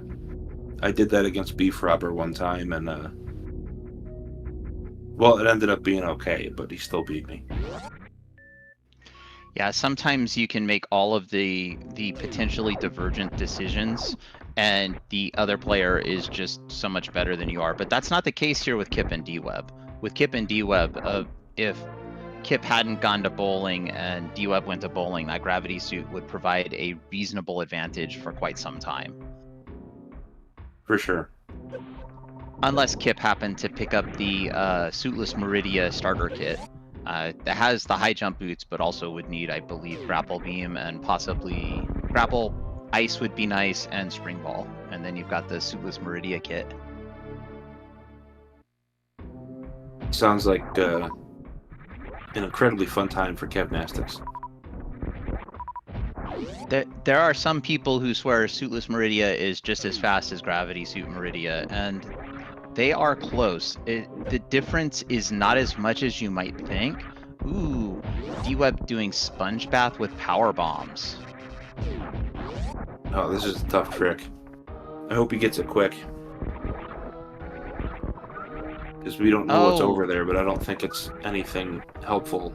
There. Oh my goodness! Now I know what you owed about. There we go. The best thing that could be over here for D-Web would be the speed booster, followed by the ice beam, I think, because we still don't have any bot wound hallway items. I agree. I would never go through all of Meridia with no soup. I always have chicken noodle on hand or a cup of ramen, just in case, when I'm playing Meridia. That's because Meridia's cold. You need something to warm your soul. You need a little bit of soup, maybe some spices. Maybe listen to the Spice Girls. I don't think I've done that yet, but it's worth a try. That would be spicy. And here is the ice beam for D-Web. So D-Web does pick up one item. And now hopefully the backup rep ship is like it was last game and ends up being a one-way, either Torian or Croc, so that D-Web goes back and hopefully goes up to bowling. In a worst case, the backup rep ship might be Green Bryn. Go ahead, Salty. Sorry about that. Hey, no worries. I was just gonna say if Speed Booster keeps avoiding the runners, then D-Web's in a decent position here with Ice Beam. Get through to Bot Wound and then Dragon. Well, yeah, I mean, if you don't have Ice Beam and you don't have Speed Booster, I believe that puts you into a place where you have to do a fun little trick called the Crystal Flash Clip. Excuse me, I can speak English sometimes. As far as I know, yes, that's totally true. So that should give D-Web a little bit of help on the clock here. Hopefully, we go bowling. The ice beam is a faster way, and also will provide faster Metroid rooms because the ice beam is faster than power bombing the Metroids, but not by as much as many people may think. You're right. It's actually even faster. This is another spot where Salty's making things up.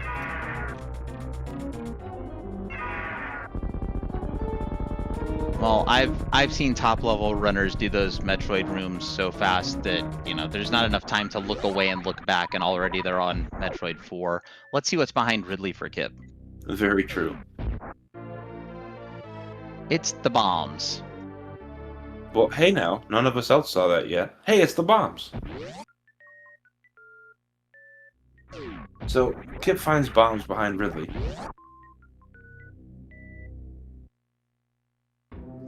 In the meantime, D-Web is going bowling and will be rewarded with the gravity suit. I'm playing Jack, sorry for messing with you. I was messed with? I wasn't even paying attention to that. How was I messed with? You're gonna have to remind me. I'm slow. Oh, no big deal. It was just me speaking nonsense. We can move on. Oh, okay. No problem. Chat is so used to you speaking nonsense that they don't even register it anymore, which is kind of a good thing. That's so true. It's not even funny, but it is. Okay. So yeah, D-Web gonna get his gravity suit. And I think with that awesome quip from you, I think you did hear me, but that's okay.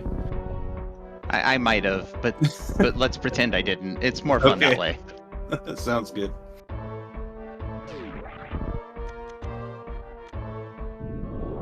Alright, now D-Web with a little bit of advantage, have an ice beam here.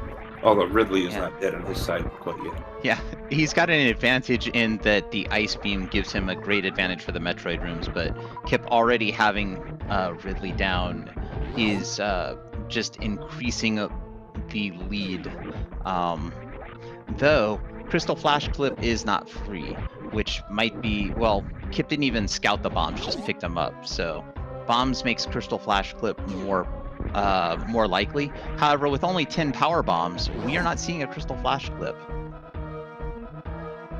Yeah, and Kipp might go out of his way a little bit to check something else that won't be speed for Meridia. So D-Web has a decent shot here.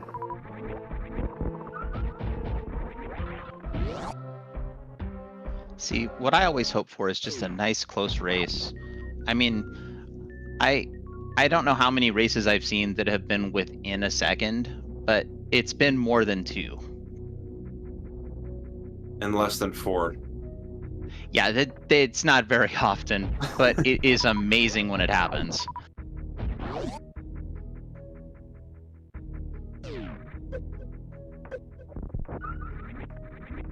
And we're still pretty early in this tournament, so it may happen again this weekend. Off a restream? Man, Adraxis knows everything. I wish I had Adraxis' brain. That would definitely help me out a lot.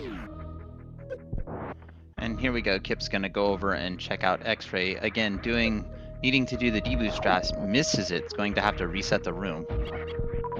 Oh, Kit missed it. He's going to have to reset the room here. One thing I did notice is Kipp was not checking miners, like missed this power bomb pack over here on the way out, the one that's underneath the Three Musketeers.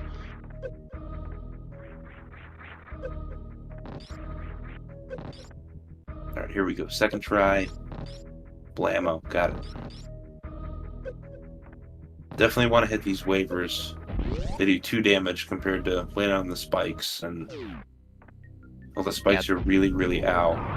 And there's speed booster for Kipp. So Kipp now has a bot wound hallway item, and also speed, which is just objectively faster than not having speed.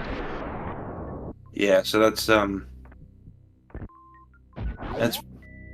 pretty worst case scenario there for D-Web, but it's not over. It's not over. There's still many things that could happen, but we might not get that 1 second finish that we were hoping for. No, but it is looking very grim for D-Web right now, unfortunately. But you are correct. It is not over yet. Until there's a dot done, anything can happen. But I know for a fact that no runner wants to win through just horrible ways like power failures. Except me. I will take a power failure win every single time. Yeah, I mean, I feel bad for my opponent, but that would be like my second win, so I'd take it. I have won 1 race, so I'm not completely out there. That's 1 race more than I've ever raced in, even. I think I did like 11. I went 1 and 10, something like that. I would still not feel good about that kind of win, but I guess I would have to take it.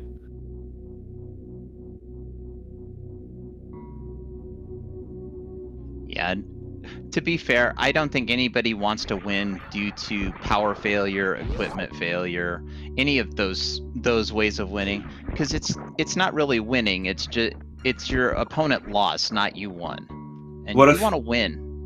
What if it was at like 10 o'clock at night when they're talking about the lottery numbers, and your opponent found out that they won $10 million in the lotto, and they stopped caring about the race, and you won that way? Wouldn't you feel okay about that?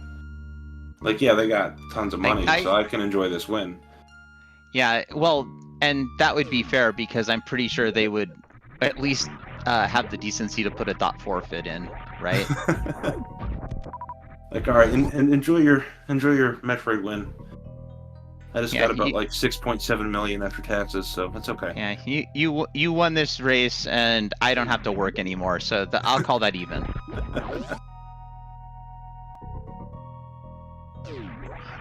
You know, Salty, the best part about this is when the racers watch this race back, they're going to be like, who are these two on comms? Well, they know who you are, but they'll be like, who are these two on comms? And why are they talking about all these random things? I think Kipp knows me well enough by now that anything kind of goes. we have... And D-Web into the Ridley fight. In line, so it'll be okay in the future. It's okay right now, Salty. I would think that if anyone had any real problems, that they would talk to you offline about it in DMs, because that's what professional people do. And even then, as long as it's, you know, just, oh, look at that. That was a great quick grab by D-Web. Let's call out what the runners are doing good. Sweet Ridley fight by D-Web there. And Kipp showing Bot Wound that super missiles really are more powerful than snakes. 2 very quick fights. Hey, bombs behind Ridley, but we knew that because you said that a while ago. Yeah, I did like how Kipp was like, I'm gonna go get this item, and then saw it was missiles and like, I'm not gonna get this item.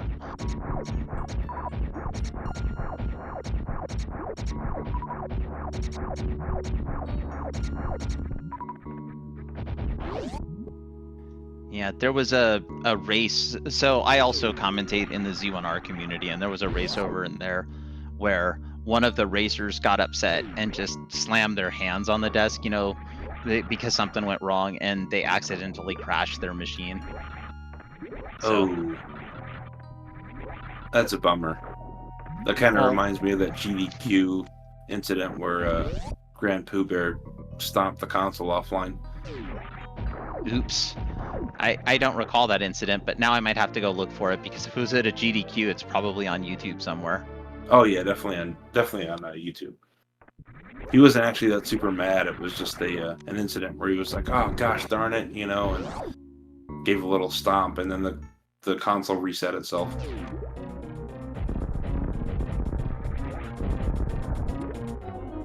See, that's how you know the console's always going to get the last say, as Kipp is into the Dragon fight.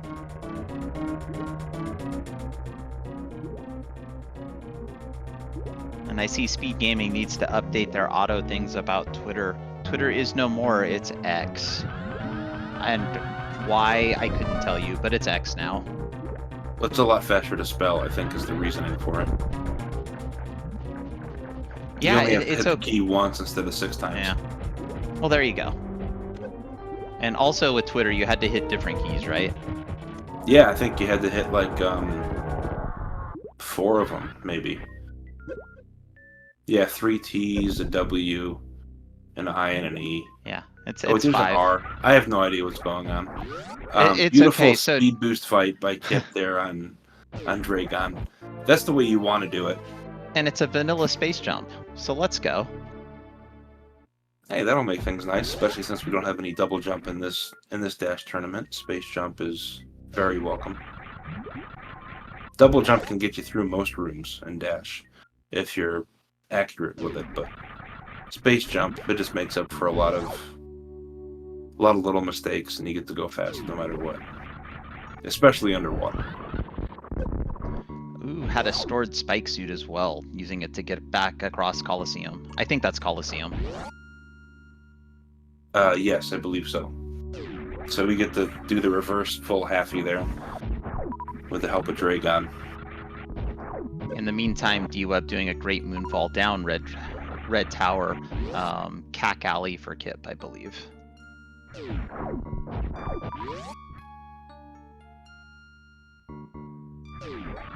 So there is still a little random to be decided. We have not seen either Crocomire or Torian. So it's possible that Kipp could get all the way back here and get the unhappy news of Crocomire. Oh, I don't think we've seen Kraid either, so that's still outstanding as well. Something I have to point out for myself is I really like the new map that Jestro's working with there for the portals. That makes it so much easier to follow along. Whoever came up with that idea and implemented it and threw it in here, I salute you. Like, I can actually see what's going on. Yeah, and what we've pretty good. I think that we call it the Laser Light Show, or if you're a fan of Pink Floyd, the Pink Floyd Laser Light Show, because Pink Floyd used to do all of that back in the day. Another brick in the wall, man.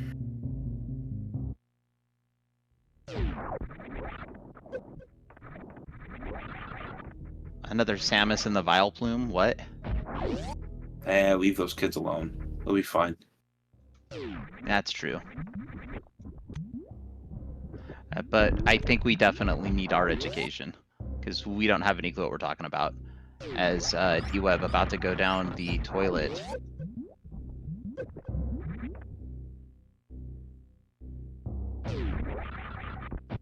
And Kit just made his way through the septic tank. I don't know if that room has a name yet, but that's what I want to call it. I'm not It's sure. just Here's the it's croc lava portal. and Looks spikes. like maybe... Oh, it's Meridia Map Station out of croc portal. If Adraxis is here, then the name will be shown to us shortly. But I've never heard the actual name for that room, so I like septic tank. There's nothing good about that room. So interestingly enough, we've been all over the map, but we've ignored 3 portals out of Crateria and the back of Wreck Ship.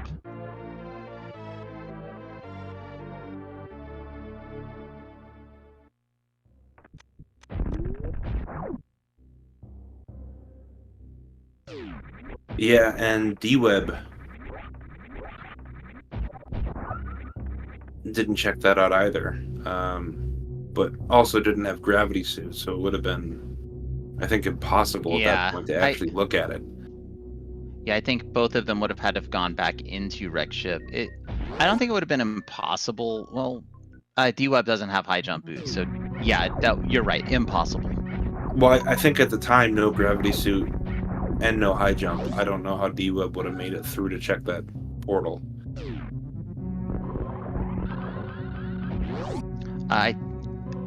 No ice beam either. Well, actually got ice at Wreck Ship East, so I don't know if you can make it through with ice. I know there are some fish in some of those ponds, but I don't know if all of the ponds have fish in them. And here's Kipp back at the ship. The one behind Back at Wreck Ship. Wreck Ship E-Tank? Past Spiky Room of Death over there? Because I think when D-Web went through that, no gravity suit, no high jump, only ice on the way back. So I don't think it was possible to even check at that point in time. I could be wrong. No. I think you're right, Salty. Or if it was possible to check, it's one of those it's possible slow checks. But you have to wait for the fish to like move up in the room or other things. Here's Torian for Kipp. Hey, okay. At the we got one. That's good to know. crab portal. But we still need lizard legs to fall down. Lizard legs. That's the guy who you almost never see the legs of. And here's Green Bryn. So looks like Kipp's gonna follow this because there's 2 other checks that could possibly be the Cradinator.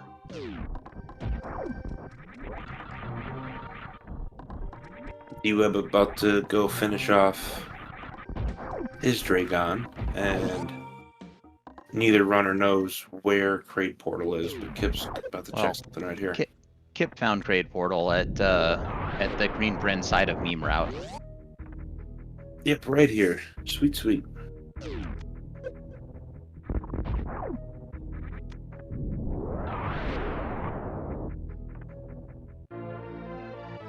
So the name of that room is Spicy Acid Snakes Tunnel. Yeah, I think the septic tank is way better than that. That might be the second cool thing I gave to the community. That name right there. But the first cool thing I gave, I forget, because that's how I do.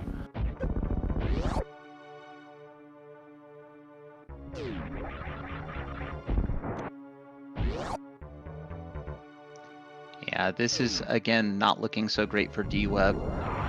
The Kipp finding Crade.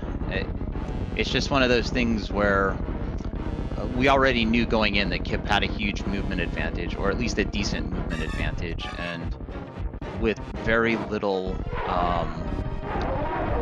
divergence, D-Web has, it's just a difficult thing. You need Kipp to make mistakes, and while that's possible, I don't know, Salty, have you seen Kipp make mistakes frequently? It's very uncommon. I mean, it's possible. He's still human, but I've never seen him make mistakes that would lose solid 7-8 minutes. Yeah, I think the only thing that could happen at this point would be an unfortunate catch-up beam. Or hopefully D-Web wins the lottery for like $10 million and forgets. Oh no, that would be good as well. You Yeah. know, if D-Web's just like, yeah, I don't need this tournament anymore. I'm gonna do something else with my life. Because the prize money at the end of the tournament, it's only like 47 cents and a Burger King cheeseburger, so it's not really that huge. But at least the game is fun.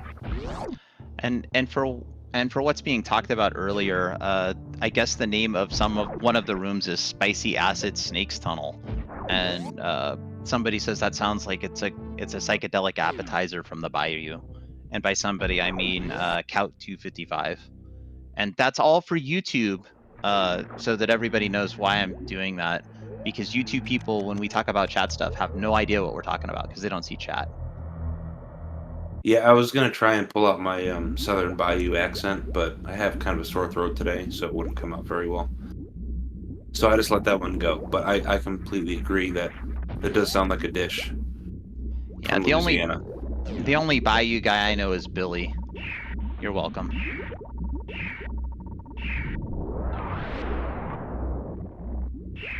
I like the crickets that I get from that. That tells me I'm old. Thank you, everybody.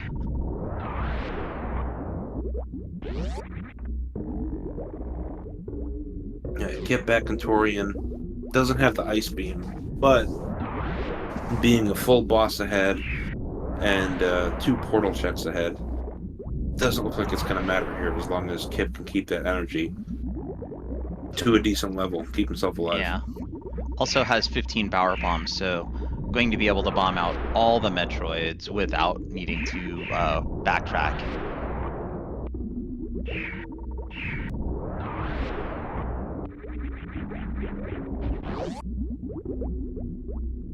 Yeah, 15 power bombs, pretty much the perfect amount for a randomizer seed, so you can do a crystal flash or deal with what we're dealing with right here.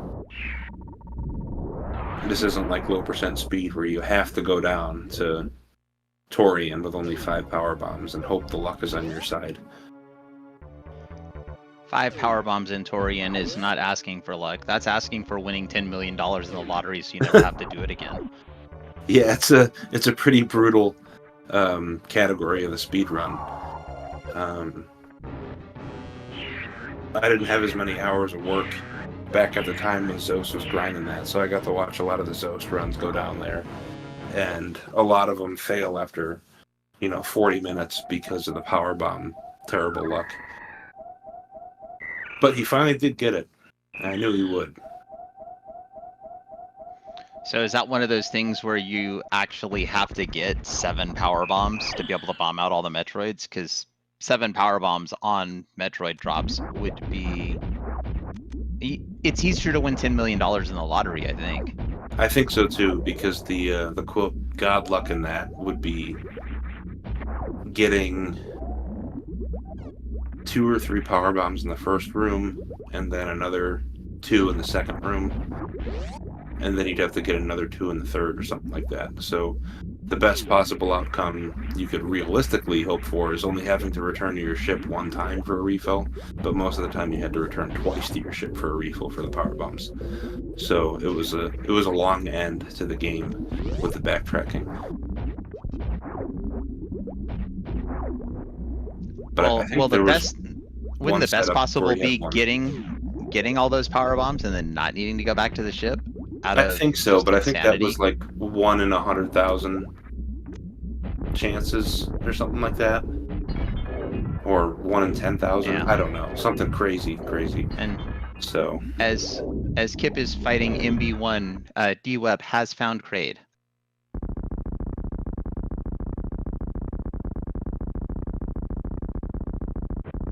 So this seed definitely is going a little bit faster than the last one. But also cool that D-Web has going to be finishing off all bosses before the game is over. Yeah, that's always a good feeling. Like the last thing you want is to be like, yeah, I got 1 boss down and then I lost. And that 1 boss was Kraid, and we were running on a vanilla map. Yeah, I think at that point, you spend more time in the practice room. But I totally agree. I mean, I was definitely there at one point. You got to start somewhere. Just nice quick kill from D-Web. That's exactly right. And no prom for Kraid. Poor Kraid. Nobody ever takes Kraid to prom. I do. I just like those forever alone. Not in that way, but I didn't pay $5 for the DLC.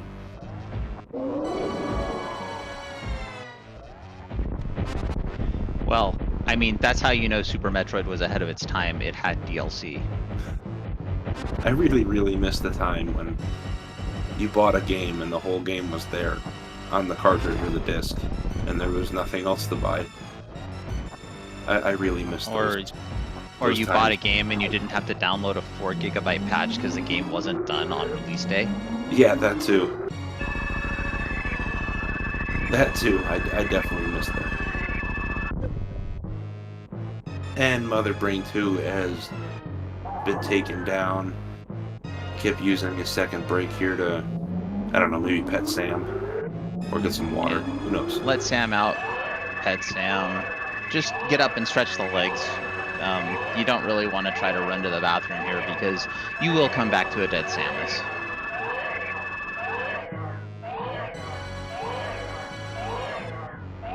Yeah, that's a good point. Downloading a 4 GB patch on your Super Nintendo off the internet. By the time you were done with it, the 64 would be released. Well, the thing is, if we go back there, and as we see, D-Web even into Torian before Kipp is done, so... Yeah, very nice. Now the fight for D-Web is no speed booster. Can D-Web sub-hour? Sub-hour here? I think so. I believe D-Web can do that. D-Web is... It's one of those things where you got 9.5 minutes. I think D-Web can do this without speed booster in about 8.5. And having ice, these Metroid rooms are not going to be much of anything. That's true. That is one speed up I didn't consider, but absolutely. And oh no, the baby.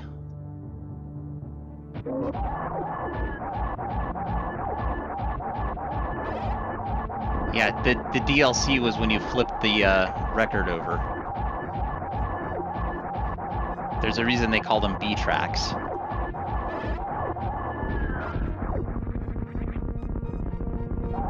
Yeah, you bought Final Fantasy VII on PlayStation 1, and please insert disc 2 now.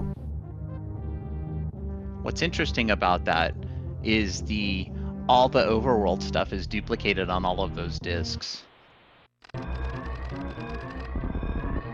Oh, so no matter where you go, they have the entire overworld on there. Yeah, but some of the other, like the towns and things, you had to switch discs for.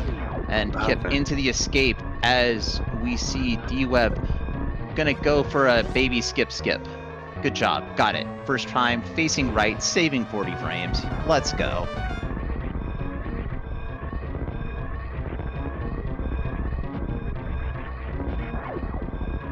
And Adraxis has even more knowledge of Final Fantasy VII than I do, which isn't surprising because I don't know much about Final Fantasy VII. I was just about to comment on that. Like, yeah, Adraxis just is a library, a wealth of knowledge. Always nice to have in chat. Well, that's what I appreciate chat for, is chat always has a lot more knowledge and willing to share, as Kipp is approaching the ship and approaching a victory in this best-of-3 match. And Kipp has reached the ship, finishing with an official racetime.gg time of 52 minutes and 45 seconds. GG's, Kipp. Great job, buddy. And D-Web getting ready to go into the Mother Brain room, turning off screw attack to make the Zeb skip easier.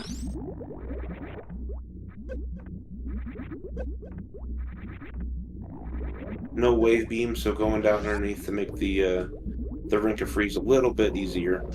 Oh, just off there. And we have been joined by our race winner, Kipp. So if you haven't already got your GGs in chat, get them in chat for Kipp now. GGs, Kipp. Hey guys, GG, thank you. So how about those seeds? Yeah, the first one, not the most fun seed I've ever played. Pretty stressful. I think DJ probably feels the same way. A little bit of an ugly map layout. The second one, I thought I played pretty well. I also feel like I got pretty fortunate. where some of my 50-50s kind of all went my way a little bit there. But yeah, overall, micro wise, especially like, I'm not trying to make excuses up front, but I haven't really played Super Metroid since SG Live. The only thing I did was the low ice race for Zenny's event for the 35th anniversary, but I haven't done hardly anything else. And I had a kind of a busy work week, so I didn't do a ton of prep for this, but I'm going to try to do a little bit more, tomorrow and if I keep surviving. But micro wise, I felt like I played actually better than I thought I would, so I'm feeling okay. Awesome. Yeah, well, what I was saying in the first match and even in the second match was what D-Web was going to need to do to win was to just create some divergence, make a check that you didn't check, and have that check pay out. Yeah, I mean, there's multiple ways you can approach some of these matchups. One thing I will say about DJ is we did, I think, like a practice race. It wasn't of these settings, but it was something else, the mystery tournament that'll be coming up here soon. And we were testing to make sure the seeds would work. But DJ, myself, Kupo, and Mass all did a race. And DJ was really fast in that race. And from what I've heard, has been improving a lot lately. So I was actually pretty nervous going into this, mainly because I knew DJ had gotten a lot better, and also because I knew that if he beat me, I would never hear the end of it. So I feel good about winning. And speaking of DJ, we are joined by our series runner-up DJ Webb. DJ, GG's. GG's, thank you all, and yeah, GG's Kipp. We talked a little bit, but man, I found that gravity and my heart starts pumping. I'm like, I might have a chance in this one, and then I open an eye door and Kipp's done. I'm like, well, there it is. I have a chance, and oh, dang it. Well, honestly, you played awesome. What I was telling Kipp is, and what I've said throughout the commentary is, Kipp has a movement advantage, so you're going to have to create some divergence and just have some check go your way. And like, if you look at the first seed and the second seed, in the first seed you checked bowling and Kipp didn't. If Kipp had done that the second seed, I think that this would have went the other way. First seed was an adventure around Planet Zebes. Apparently I had a tour guide, a couple of friends with me, some snacks. It was something else. But yeah, I thought about doing Norfair. Honestly, what happened, if you remember, I went up the Red Bryn elevator and then I went back down because I remembered I could check X-ray. And if I didn't remember that, I'd probably go into Norfair, and who knows. But yeah, the first seed was something else. This one, as it turns out, like almost everything you could ever want was just like in one concentrated area. And Kipp, I mean, he gets high jump and speed over me. So honestly, 7 minutes I feel pretty good about. Yeah, honestly, GG's. This was a great race. While the times might not look super close, it really was a lot closer than it seems. Just because, like most randomizer runs, it all comes down to usually one or two checks, and the time when those checks are made.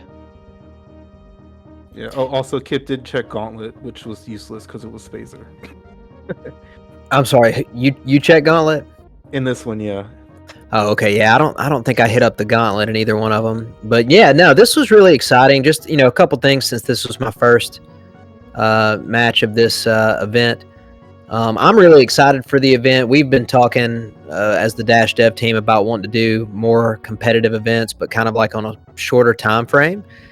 Something like this to me is really exciting. I kind of like having a bunch of stuff back to back to back like this. So I'm excited to play no matter how many matches I win or lose. And I'm really appreciative of everybody coming out and supporting it. At first, I thought we might only get like maybe 5, 6, 7, 8 people. But the fact that we were able to fill out an entire 16-player bracket was pretty exciting. So I hope everybody enjoys it. Hope everybody enjoys it that's out there watching. I do also specifically want to mention DJ. Like, it was fun to race him because he's a good friend. And, we got to hang out and meet each other at SG Live. But he's also been instrumental in helping to put this together. He's done a lot of work for us. He's helping to organize this event. So just want to say that I really appreciate his work. And also, I'll say it probably at the end of every one of these. Everybody on the Dash Dev team, particularly Mass and Kupo, have done a ton of like last minute work to get this set up. And Apathy Duck has been working with us from Speed Gaming to make this happen. So yeah, it's really cool to have something to do over Memorial Day, and I'm excited to watch everybody else's races.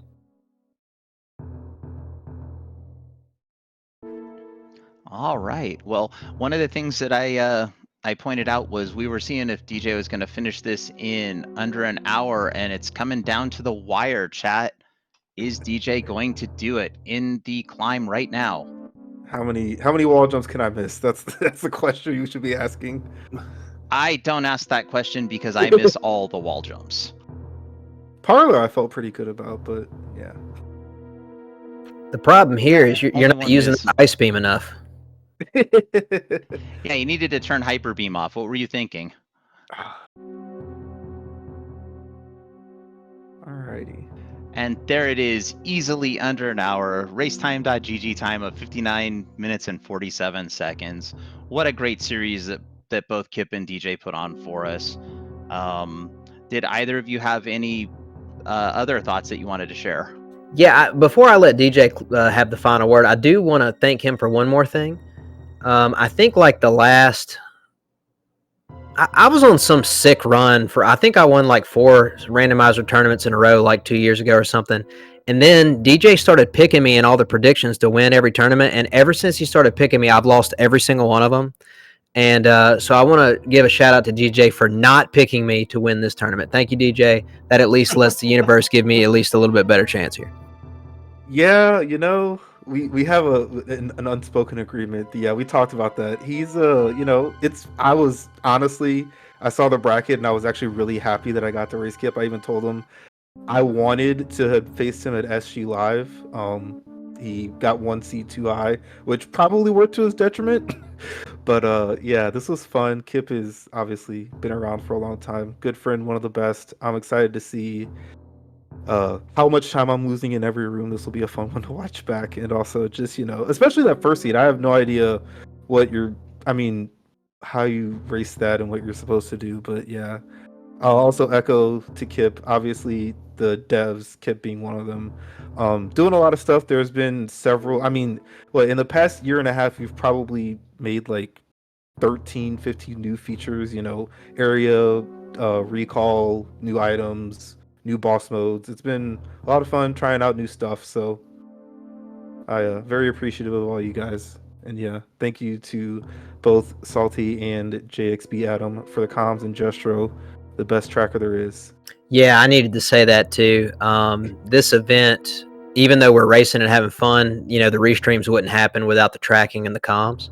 And so both of you guys, I really appreciate y'all stepping in to do our match. And obviously Jestro's my guy, tracker extraordinaire. And shout out to everybody else who has also helped us up to this point. So yeah, guys, I think there's still at least one match maybe going right now. I think Zeb and Freddie might be playing right now. And then tomorrow is round 2, Sunday round 3, and then the championship will be on Monday. So be watching Speed Gaming for the next few days to get more of this tournament action. Yeah, and don't worry, Kipp. I picked Derp to win the whole thing this time, so I think you're in the clear. Listen, I'm kind of just joking around, but frankly, I'm actually going to be serious for a minute. I don't really think anybody should pick me in a prediction anyway.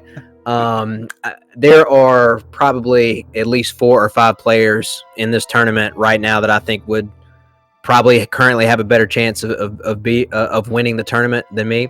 But I'm just excited, like maybe I can get lucky and steal a few races. We'll see. But the one thing I am excited about is everybody in the tournament that I would potentially get to race, no matter how deep I went, is like really good player that I'm excited to play against. And so for me, it's really exciting to, get some awesome matches in. Oh, we definitely have a lot of strong racers in this tournament with Adraxis and Derp and Kipp and Farfaloo. So yeah, tons of high level players to watch throughout the weekend. So I'm very excited. Me too. Well, DJ, got anything else, bud? I think I said everything. Just good luck against Nick Player tomorrow, more than likely. Yes, thank you very much. And gentlemen, I guess we'll turn it over to y'all to close us out here. All right. Well, thank you, Kipp, and Thank you, DJ. We appreciated both of you coming out and racing tonight for our entertainment. Hopefully, when you do the watch back, you won't be too put off by the fact that me and Salty just kind of wandered around with everything. Salty, you got anything else that you want to say about these two seeds or the match in general, or winning $10 million? I'll let them watch it back to find out about the $10 million. But no, the seed was a lot of fun. I've known Kipp and D-Web for a little over a year and a half now, and they're just two awesome people, and I was very thankful to be a part of this, and it was a lot of fun to watch and commentate for. And I look forward to checking out the next races tomorrow, and hopefully I can do a few more comms before this thing's over. So thank you all, and thank you, Jestro, big time. And I hope all of you have an awesome night. All right, and I'll just throw a thank you out there to Speed Gaming for hosting this tournament, allowing us to restream on their networks. Without Speed Gaming restreaming us, we're not on the air anywhere, and that's kind of boring for everybody. I want to thank all the racers for entering and allowing us to have this great tournament, and all the volunteers in the background, the Dash Dev team for making all the quick alterations required to just make this go off. Jestro, our tracker, Salty, my co-com. So in closing, I will say follow the runners if you haven't already. It's free, and it's a good way of showing just how much you support them.